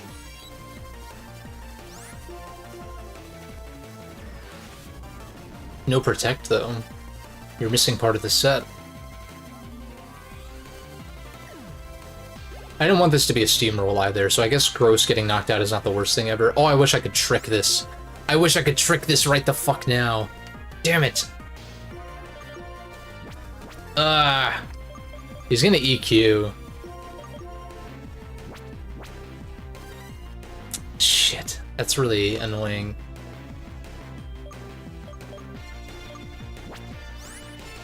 You've got 2 Mons in the back, probably a... Do you have a Pelipper, or would you have, like, I don't know what you have.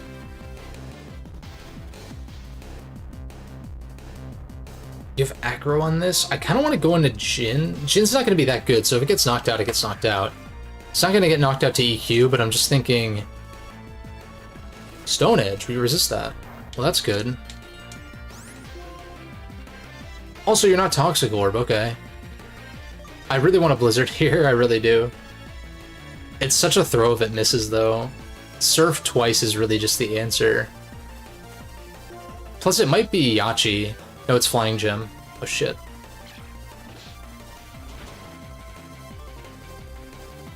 Oh, my lord.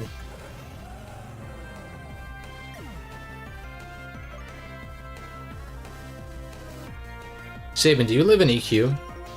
Or do you outspeed? I don't know if it outspeeds. I feel like it's a speed tie, or it's very close. Naturally, I don't think you live, like, I don't know. We got good defense IV. Nope. Okay. Okay. Okay. I'm very bad. I should've, should've, would've, could've, whatever. BS.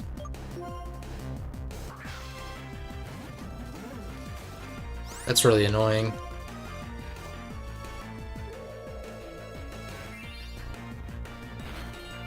I mean, I'm not terribly surprised. That's good. I feel like Gliscor and Nidoking actually have the same base speed. Are they both 85? So if Nidoking was plus speed there, as I've been saying, then that would have made a difference. So maybe Timid is actually the play there. We're choice locked. What could you possibly do to me, though? Maybe I do just switch out and come back in, though.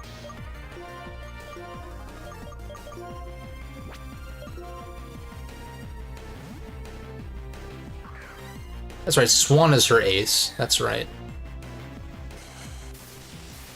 Goes to the Scald. Oh my god. Maybe I do play the EV-less. Maybe I do play EV-less next time.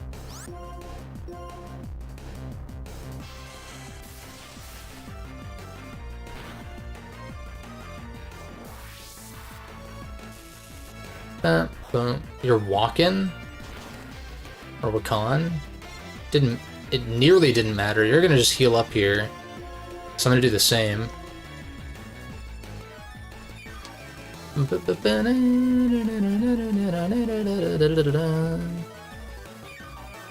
don't know where the last could be, but I kind of want to Volt Switch here. Because, wait. Duh, choice. So conflicted on these sets. I was thinking it'd be nice if I could Volt Switch. Maybe that's a case for Magnet, because then I can still boost my electric moves. Psychic Fangs. We're definitely a special attacker, but that is an interesting idea. I don't hate it. Well, I hate it for this particular Electros, but not like overall.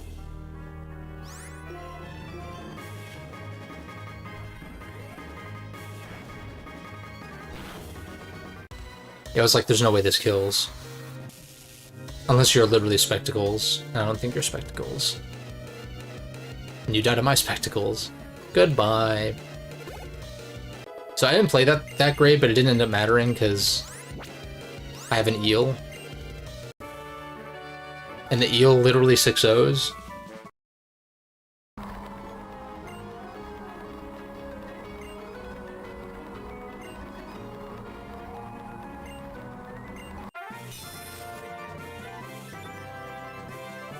It's like we are just hitting the point where some certain sub-optimizations on like stat spreads start to come into play, and that's when I start to like not have as much fun. When it's like, oh, if this thing had a perfect defense IV, it would have lived EQ. Or if it had a perfect speed IV, or if it had the right EVs invested, then it could have outsped. And then it's like, I just don't want to deal with that in game. And I guess it's like, okay, don't bring the Nidoking in on the fucking Gliscor then. Like, that's kind of obvious, but I was like, okay, maybe there's a chance that it lives, but Gliscor's strong. So I'm not terribly surprised that it didn't. I wonder if being like Bold Nature would have made a difference, like plus defense, or Impish like I used to be on the Nidoking. Impish like I used to be, like talking about I used to be an imp. Long, long ago.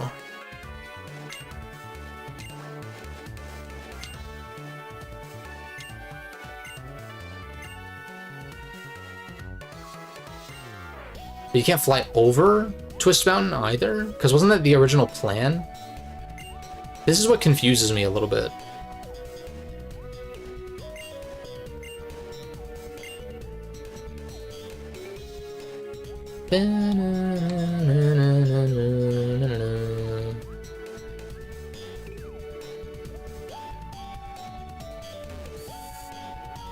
So I almost feel like in an EV-less scenario, then I guess it's down to your IVs and base stats. So in that case, if it is a speed tie between Gliscor and Nidoking, then like assuming the opponent has perfect IVs, and it's like, okay, if Nidoking doesn't have a perfect IV, then it just gets outsped, which is unfortunate. The thing is, I like these little... I mean, IVs in competitive, it's kind of the opposite, where like IVs in competitive, they're almost always just maxed. Some exceptions, when like Hidden Power was around, you tweak it maybe, and like Trick Room, playing around foul play, I guess. On special attackers, you like, you know, 0 attack IV, for instance, but by and large, you want 31 across the board. So it's almost like a non-factor in that case. It's more so EVs that are what people play around with in competitive. And I like that. It's just in-game, like in an actual RPG, I don't want to deal with that shit. No one wants to deal with that shit. Trust me. People will tolerate it. There's definitely people who tolerate that garbage. But no, no one wants to deal with EVs. They deal with it because that's what they need to do to win like a hardcore Nuzlocke with a game like this where you are going up against optimal EV spreads. So it's like, in order to win, it's like you kind of have to EV train. You've got me fucked up if you think that I'm doing that shit. Especially on stream, but just in general, man. No speed up? On stream? No. Just no. Like, absolutely not. Never. Like, literally never. I will never do that.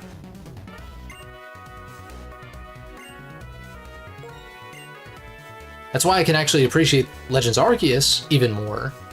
That I think some stuff they did away with, like abilities, I think were taken away, and maybe held items. I'm like, okay, I'd like for those to still stick around, but changing the way that stats work, I think makes sense. Like, this is strictly a single-player RPG, so let's make it function like an actual single-player RPG. And not a means to an end when it comes to competitive. Not that that's what Pokemon really started out as, but at least for VGC, like, that definitely is a reason why they make some changes. That's why Sword and Shield made a lot of the quality of life improvements when it came to EV training and, you know, like bottle caps and Gen 7 and all of that stuff. Like mints, like I was talking about, ability capsules. That stuff's literally in the game because of VGC. Like, the official competitive format. So yes, the Game Freak definitely does make changes for the competitive scene. So it's nice that they did Legends Arceus, and now they're doing Legends ZA, and they can just focus on the single-player experience, which of course has none of that garbage in it. Because no one wants that for a single-player RPG. Nobody. Nobody at all wants that garbage. It's a waste of time. Literally. It's so annoying. That said, what's happening in the game currently, very cool. Taking an actual plane out of Mistralton.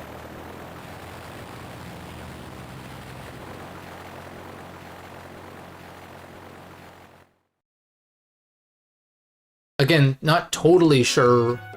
Well, okay, I guess maybe there's not a place to land near Opaloosid. That would make sense. You could land on the bridge, maybe, but... So I'll just tell you why I brought you out here. Sharon told me that a group of people calling themselves Team Plasma are planning to use legendary Pokemon to take over the Unova region. Right, we were there when Sharon heard that info, and I guess he's using his gym leader connections, and well, I mean, he knows Juniper from her being his professor from the first game, but yeah. As you may know, in the Unova region, there are two legendary Dragon-type Pokemon, Reshiram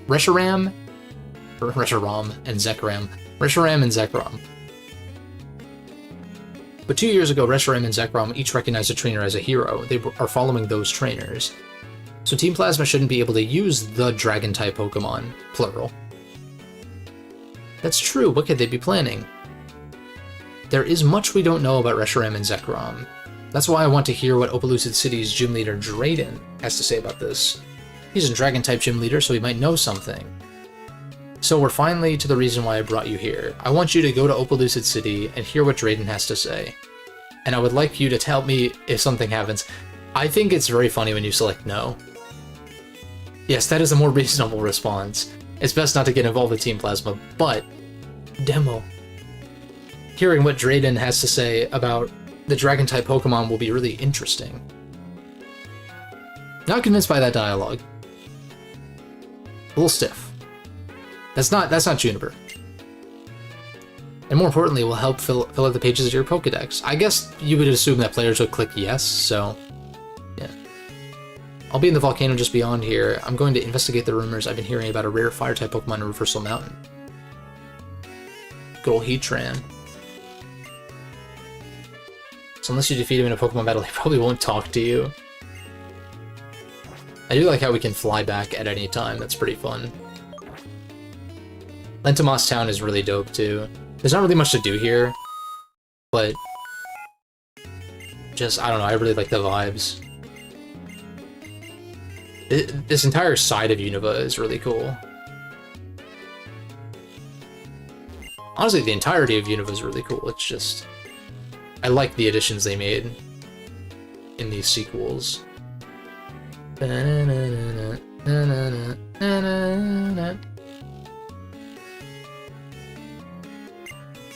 Am I on a journey? Do you remember exactly why you're traveling? Oh, well, shit. I think I'll look myself in the mirror now. Figure out what I'm doing with my life. Like, we were just given a goal, but at the same time, where much of this is just kind of like, I don't know. I'm just following the path in front of me and just, like, fighting gym leaders and going on my journey, I guess. And I think that's also partially why that stretch... Not only are you revisiting areas that you've already gone through in Black and White 1, with arguably more interesting things going on, like N showing up, but it's also like, I don't know, that stretch, it's like you don't really have a goal in the same way.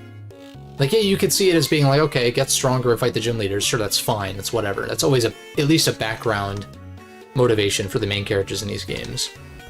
And then, okay, I guess help Hugh find his sister's Purloin. I guess that could be... Wait, I was born here and I'll die here. Lentimos Town is a country town, but I don't mind because I don't know anywhere else. Wow, that's... Honestly, a lot of people live that way. Born in a small town, and just, like, basically never leave it.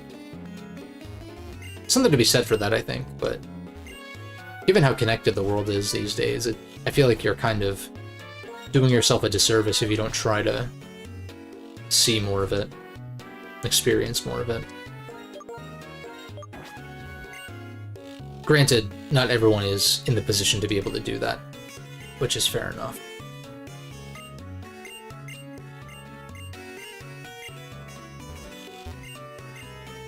Okay. I did buy a good chunk of blue shards. Earth power, for sure, on King. As I was saying for Flygon, I think Scorching Sands is okay for the burn chance. Even though it's quite a bit weaker. It's a coverage move, so I'm not, like, too concerned about having, like, the strongest option, per se. What was the other thing? Does anyone learn Dark Pulse? Shandy does. We already hit Ghost and Psychics with Ghost moves, so that's unnecessary. Isn't that all that Dark hits? Wow. Wait a second. Yeah, I mean, I guess it's a way to hit normal types, but, like, whatever. You got Fire Blast for that.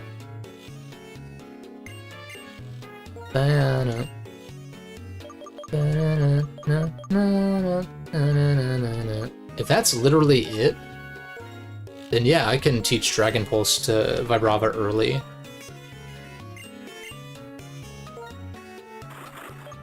Might as well, right? Never misses versus Parachance, but it's quite a bit weaker. I just want damage, I think. And plus, if I'm fishing for burns, like being able to fish for burns and Para is kind of cool, but just pick one or the other. Especially now that Chandelure isn't running Will-O-Wisp. That is a point that I just realized. Body Press is not in this, regrettably. That could be kind of fun. That could have been kind of fun on Metagross. Iron Defense Body Press. Just like mash Bullet Punch, I guess. Something like that. Or just mash like other move, because at that point you're raising your defense. So tanking a lot more, so you don't really need the priority to pick stuff off when you're low on health. Anything else? Icy Wind I was considering. It's quite a bit weaker than Blizzard, but it will actually land. And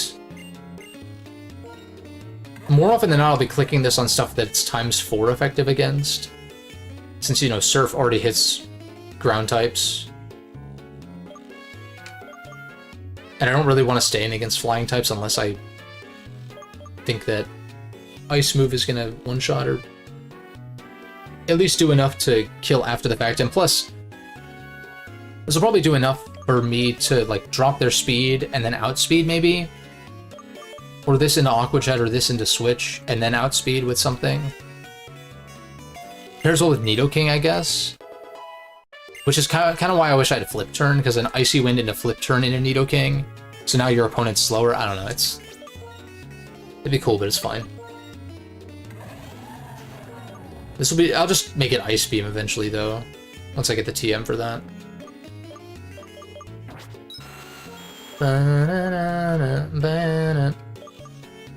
Little mixed attacker here. I don't know if this is optimal coverage or if there's something better I could slot on here. I keep saying that Substitute would be interesting. That was actually, like, I think in Gen 8, when Nidoking was being used in OU, people were running Substitute, because, like, Nidoking's a threat, and so you usually switch out on it. And so if you can get a sub up, I mean, that's pretty nice. In-game, I don't know how viable that would end up being.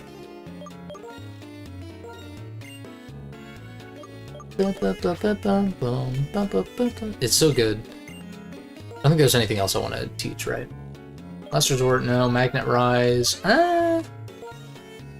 Gross learns this, but you already are levitating. Gross learns it, so, like, yeah, but, like, we're tanking EQs with Gross, at least one, for most things. Electro Web, Aqua Tail, I can relearn on Samu. The only thing would be, like, Earth Power on Flygon, but I keep saying I think the burn chance might be fine.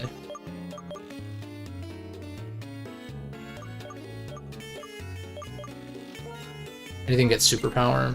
It's the last one I'll check. You do. It's just the stat drops are kind of unfortunate. Yeah, Lentamos is very unique and very cool. I like it a lot. Superpower on Flygon is interesting.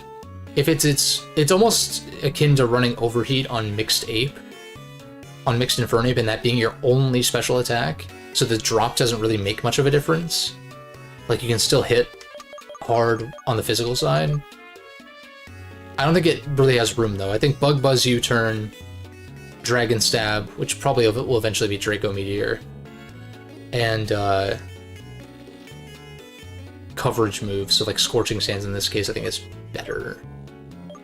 Largely, well, I don't know, I kind of like the idea of it, but I guess the defense drop is unfortunate too. It could be decent on Eel if I run into like a, I guess specifically like a Blissey or a Chansey or something like that, or some kind of special wall that I didn't click, maybe I didn't click Volt Switch or like whatever. A way to hit like specially defensive stuff, I guess. I don't know, I like this for ground types. This is just good passive healing. I don't know if Specs is really the right item for this. Assault Vest is literally the right item, but it doesn't exist in this hack, unfortunately.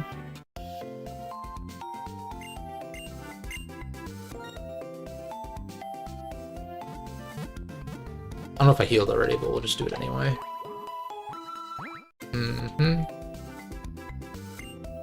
I did get Thunderbolt.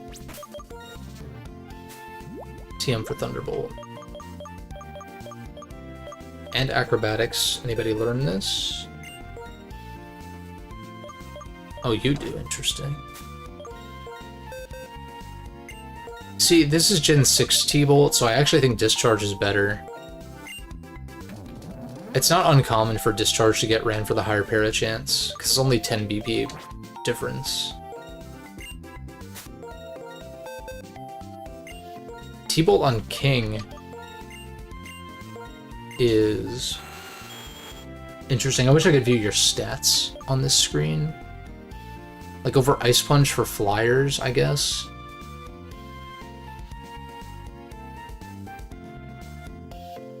I mean, obviously Ice Move is going to be better for Drayden, but we have a ways to go. I feel like I'm going to get Ice Beam before then, too.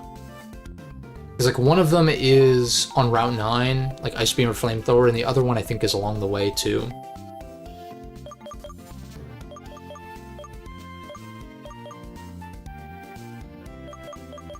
So yeah, I'm gonna throw T-Bolt on this. Start investing more heavily in that special attack stat. Any other special attacks for Nidoking? Or utility? I don't think so. Focus Blast, I guess, is an option, but I don't like Focus Blast because it just misses all the time. Fire Blast is an option. Really, I think I just want Bolt Beam.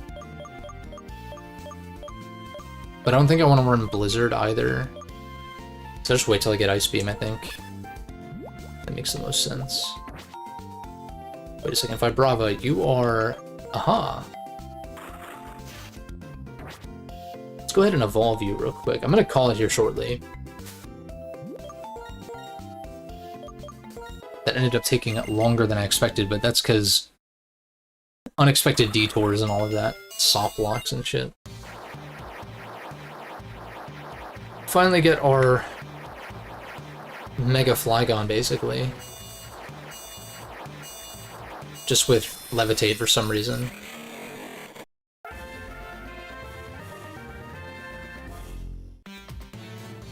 Lit.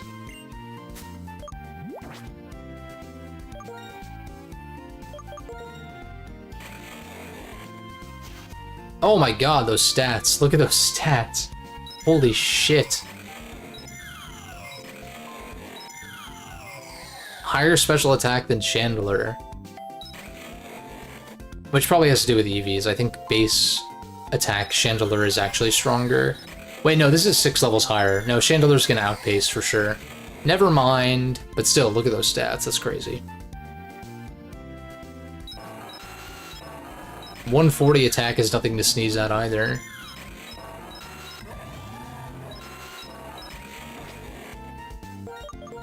Wild.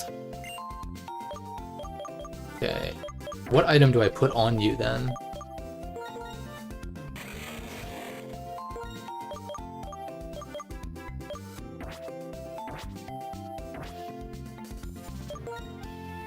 What items do I have? What are my options? It's definitely not choice band. We can just throw this away. Or not throw it away, but move it over.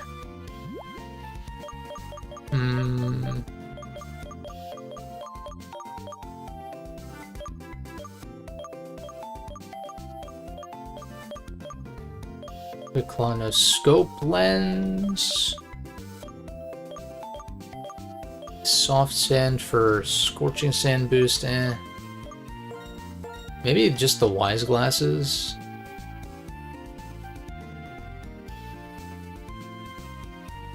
I'd be almost more partial to running specs on this. And then running like magnet or something on eel. So that way I can switch up moves. It's the same principle though, right? Running a choice mon with a pivoting move. So if you think the opponent's gonna switch, or if you don't think you can one-shot or like don't want to get locked in, you can just pivot out.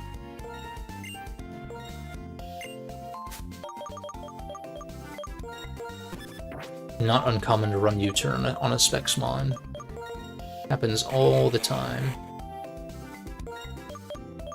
Because we're not running this for damage, we're running this for pivoting.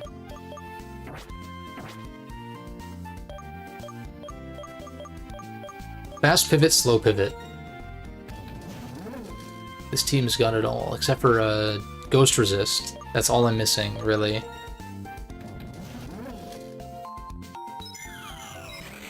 Most everyone's stats are above 100, except for a few exceptions, and some speed stats that aren't going to get there for a while.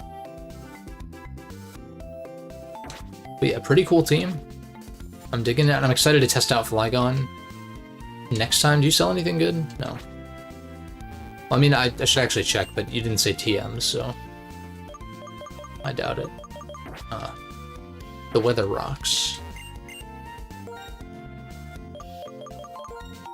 Still 35 hypers, that's plenty. I'll buy a couple more of these, I suppose. That's also plenty of super repels.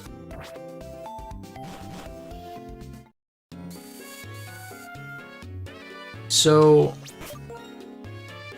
there's only like 2 trainers around here, so I'm kind of fine with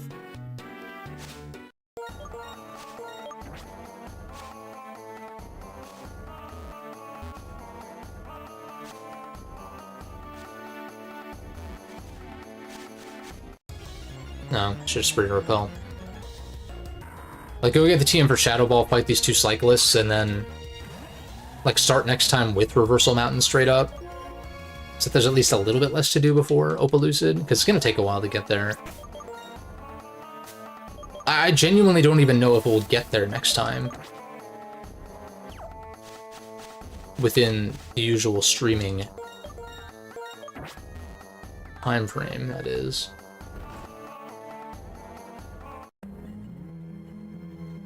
So, yeah, I know we go left. I'm just trying to make sure no items go unchecked. But I think if you just follow the path, you end up getting everything, I think. It takes you through everywhere once. This is one of them. Spell tag. Right, we run back through here after we reorient the room, right? Like, I don't know if I just go straight back down. No, I have to enter through a different... I think I have to loop back in. No, there are trainers in here. Wait a second.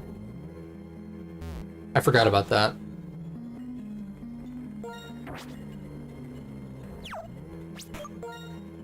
There's only like 4 max, so I'm not opposed to doing this. What's this, a visitor? Oh, I'm so happy to meet someone else here. Has he been, like, trapped in here, or what? I usually just don't even pay attention to the trainer dialogues, but they can be funny sometimes. A little flavor text.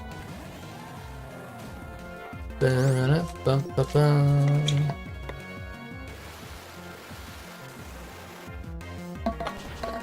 Back to fighting fodder. Wait, oh, wait. Toot toot.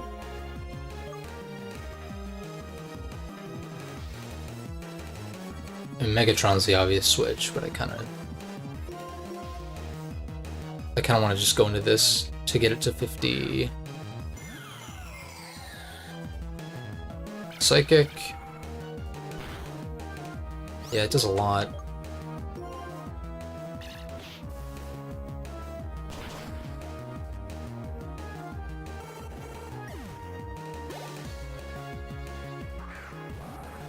There's a camel. Jin definitely lives whatever you're dishing out, and I can kill with Surf.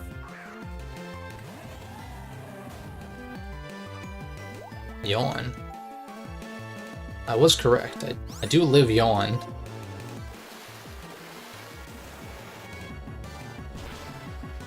You're not Pasho.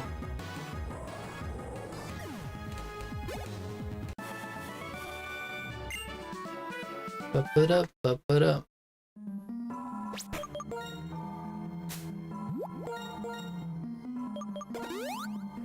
This place is kind of creepy, which is cool. Pretty stock for, I mean, it's got a different aesthetic, but it, you know, kind of stock for a Pokemon game to have a spooky area for the ghost types to be in.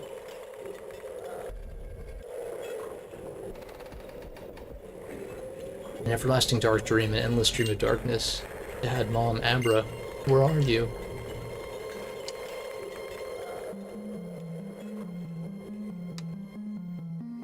Isn't this Darkrise doing? I want to say. It's Shadow Ball. It's fucking lit. It's Shadow Ball. You just have to Shandy immediately.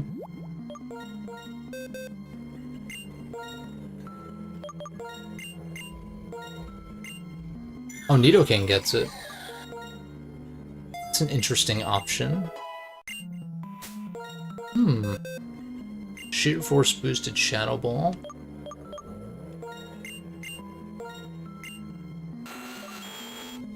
I have been going on and on about how Ghost type is like kind of uncontested resistance-wise. But this gives us a way to hit Dark type, so I don't think it's actually the right answer, but I'd never really considered that. But I think it's mostly because you want like Bolt Beam coverage on it or something. Typically. If it normally gets Shadow Ball, I don't know if that's a change or not. I've just never heard of Nidoking running Shadow Ball. Maybe pre-physical special split because it was a physical move. If it learned it. Duskstone, a little late for that, buddy.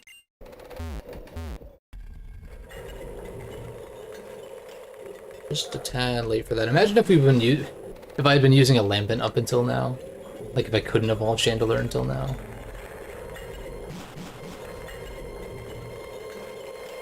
What we got here? Rare candy, okay.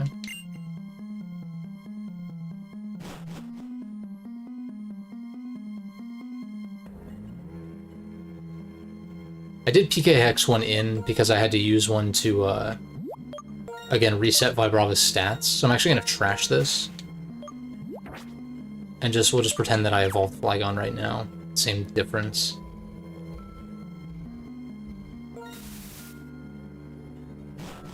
One more trainer, right? Yeah. Then we get the Lunar Wing to get Cress in post-game.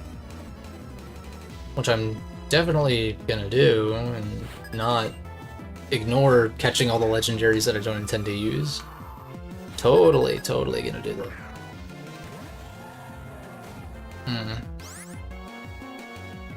You have freeze dry or what?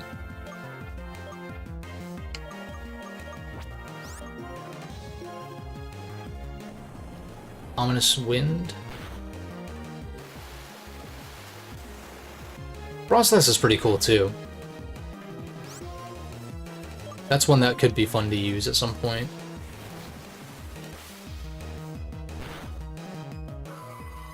I think my hesitance usually is that it's Snow Cloak.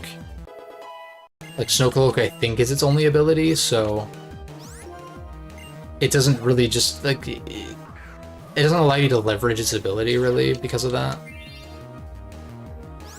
Can't crit it.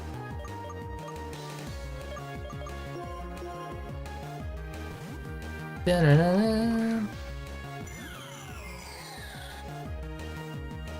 Those are future sight, okay. Shadow Ball you. Probably doesn't, I mean, maybe it one-shots, but yeah, not quite. Yeah,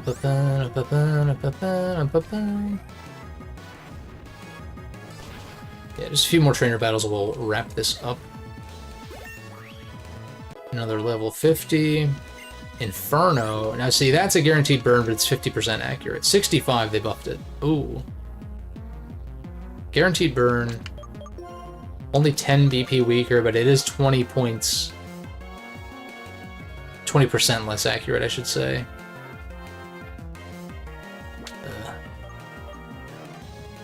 It's tempting. It really is. I feel like I'd rather go Heat Wave if it learns it. Because that's also, I think, 100 power. But it's like 90 accurate, and it has a higher chance to burn than most moves, I think. We'll just rock with Fire Blast, though.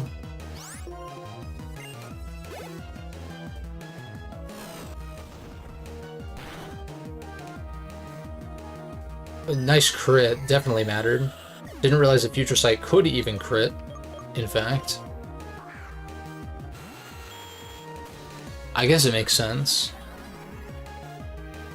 Shadow Ball would have been nice here. I don't think it matters, though. I think Sludge Bomb just kills you. I mean, maybe it's neutral. Because you're part fairy in this. Yeah. Oh. Well, we crit in return, so justice is served.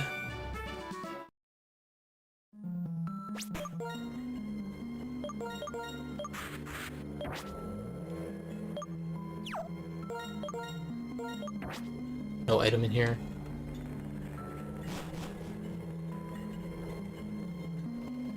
Pretty sure I just run up the middle now. Another vision. Forget about the Lunar Wing. Please stay here with me. Yeah, definitely Darkrai.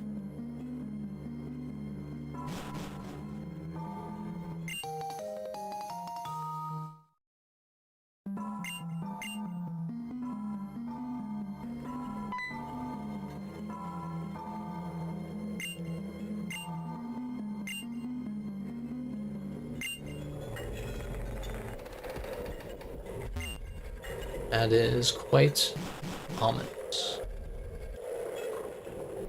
I will say.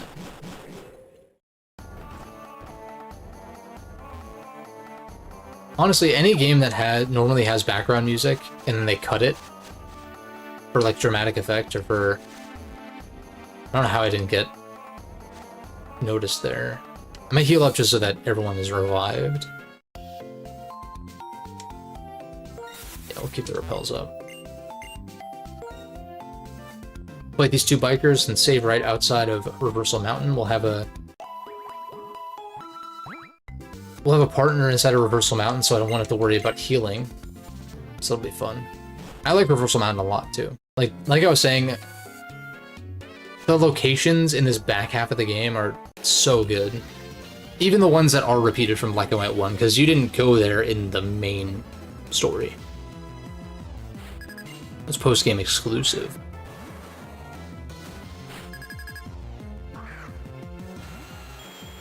Tauros. Now we're getting into territory where it's like, do you have EQ? Do you? I still want to Sludge. Zen Headbutt. It's not, yeah, I was gonna say it's not stab, so I feel like we live. I guess that was my mistake against Gliscor, was that it's a stab move, so of course EQ would kill in that case, but maybe like non-stab EQ, Nidoking could barely live, depending. That wasn't a read, that was just randomly switching your move. I mean, I guess it has higher accuracy, but yeah. 90 versus 95.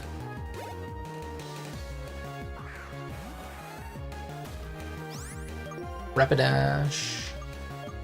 I'll get Sabin in to get the experience to level up, but I do have one more trainer that I can do that with, so. Blaze Kick.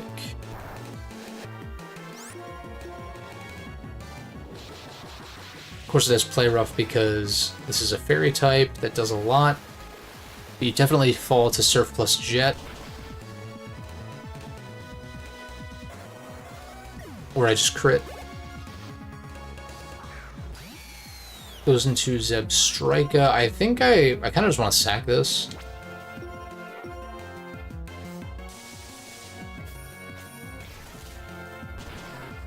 I guess I could have gone hard Nidoking predicting electric move, but I guess the problem now is that you outspeed and you definitely have high horsepower. I'm not going to send out Xandria until, like, unless I absolutely have to, because it's so much higher level currently. Lunge. Maybe you don't have high horsepower then. What? I mean, I guess I get that against this you wouldn't have anything better, maybe.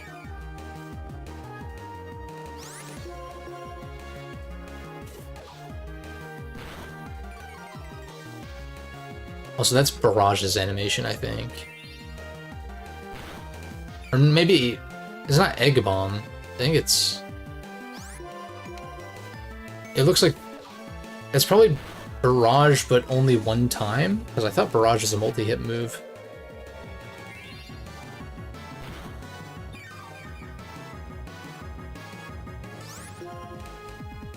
I forgot I took the specs off of this, which is why it's doing so little.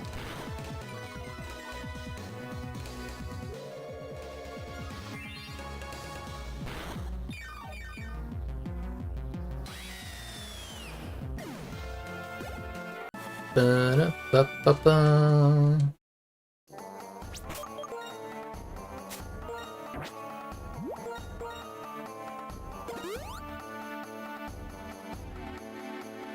I know I just used a hyper, but I feel like we should just go heal.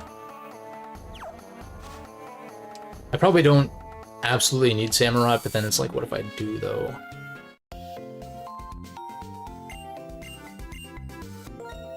What if I do, though?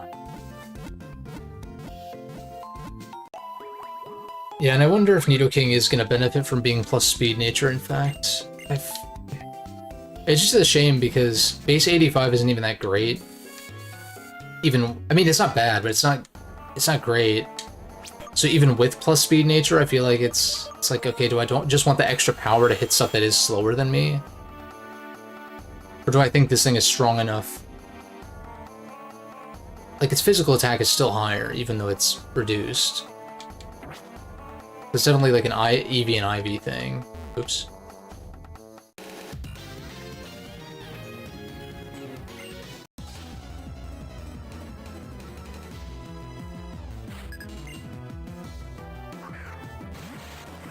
Oh, that's nice for me. Not particularly scared of this. Earth power. I mean, this might do a good chunk, but yeah, it's a good. I would classify that as a good chunk.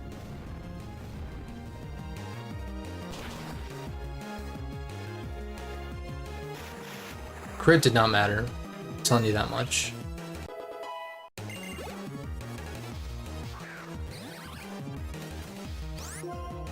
I don't have Ice Punch anymore, which is a problem.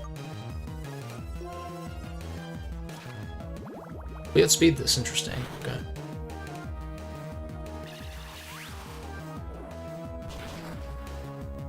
I got the experience I needed on this, though. And I'm wondering, I mean, I guess it's specifically for stuff like Rose Raid that I would want Ice Punch because its Spadef is higher. I don't know how it would tank an Ice Beam to begin with. You probably just died to Shadow Ball, though. I'm not even going to risk the miss. Not that it would be much of a risk. I don't know what this would do back to me.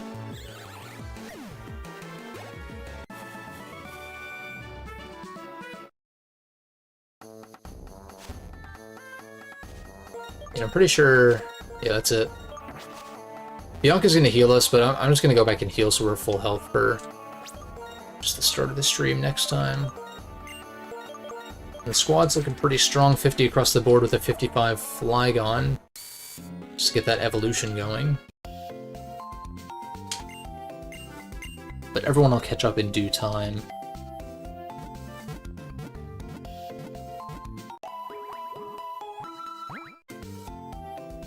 We'll press on to Opalucid. Can't guarantee we'll make it there, or like get around to fighting Drayden. Once we're there, there's not a whole lot to do before Drayden, but there is a lot, and I mean a lot to do. So we gotta do Reversal Mountain, we get to Undella. There's like Route 12 or whatever it is to Lacanosa. Then there's, I guess, Route, well, the 13 probably, to, wait, I don't want to step inside, hold up. Spoilers, okay. Then like Village Bridge, and then there's like a short route to Opalucid from there, but it's like, it's quite a bit. Gonna encounter the other Swords of Justice as well. So we'll see, we'll see, we'll see. Lots of trainers on the way. That's the thing that's gonna take the longest, I think, is just all the battles. Which is fine. I mean, that's mostly what we're here for, right?